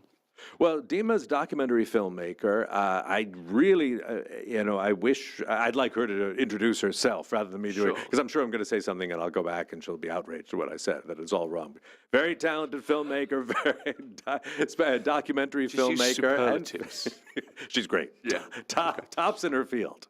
And we've been working together for many years. We actually first met not as fellow teachers, but as I do a lot of voiceovers, or at least I used to before the robots took over and the advent of AI. A lot of television commercials and movie trailers and stuff. And she was a producer that I worked with. Again, bringing up the importance of producers.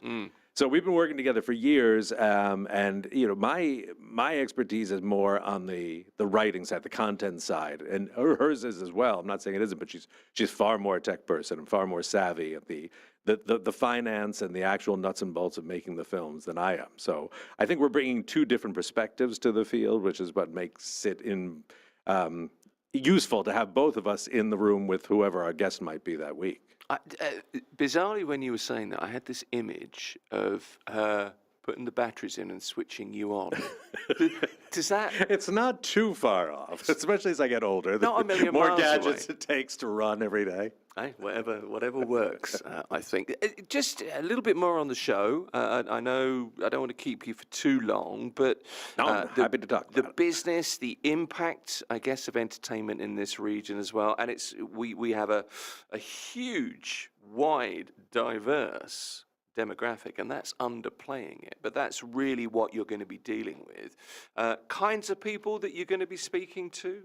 From in front of the camera, above the line, below the line, producers, investors, people, and we don't want to stick specifically to film as well. We were talking about the streaming, the boom in holiday music last week. Yeah. What we are prepared to cover is every aspect of the entertainment industry, because everything is coming together in a way that it wasn't even 10 years ago. That once upon a time you had a film industry. Look at the way various companies are coming together, like Warner Brothers is working on merging with whether it's Netflix or Paramount. They still haven't resolved that, which we talked about, what was that, 2 months ago? Yeah, that's going to rumble on for a while, I think. But they want it because they want all of those bits and pieces. They want, some of the investors want CNN, some of them want the music, but all of it is one big tapestry, and none of it can be separated one from the other anymore. No, that's fair. I mean, it's kind of a unique show in that way, isn't it? Not least of which because we're in Dubai, we're at this.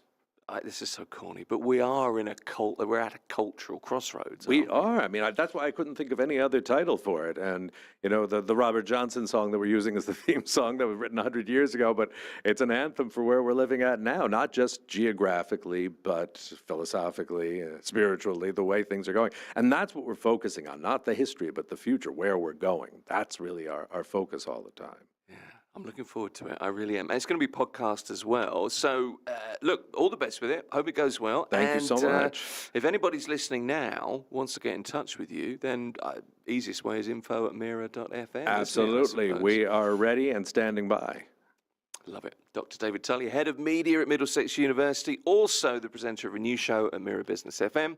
It's going to be on at the weekends. It's going to be called Crossroads. David, good to see you. Great to see you, and Happy New Year again. And indeed, even if it is the 12th. I'm going to push it as long as I can. It's the morning drive.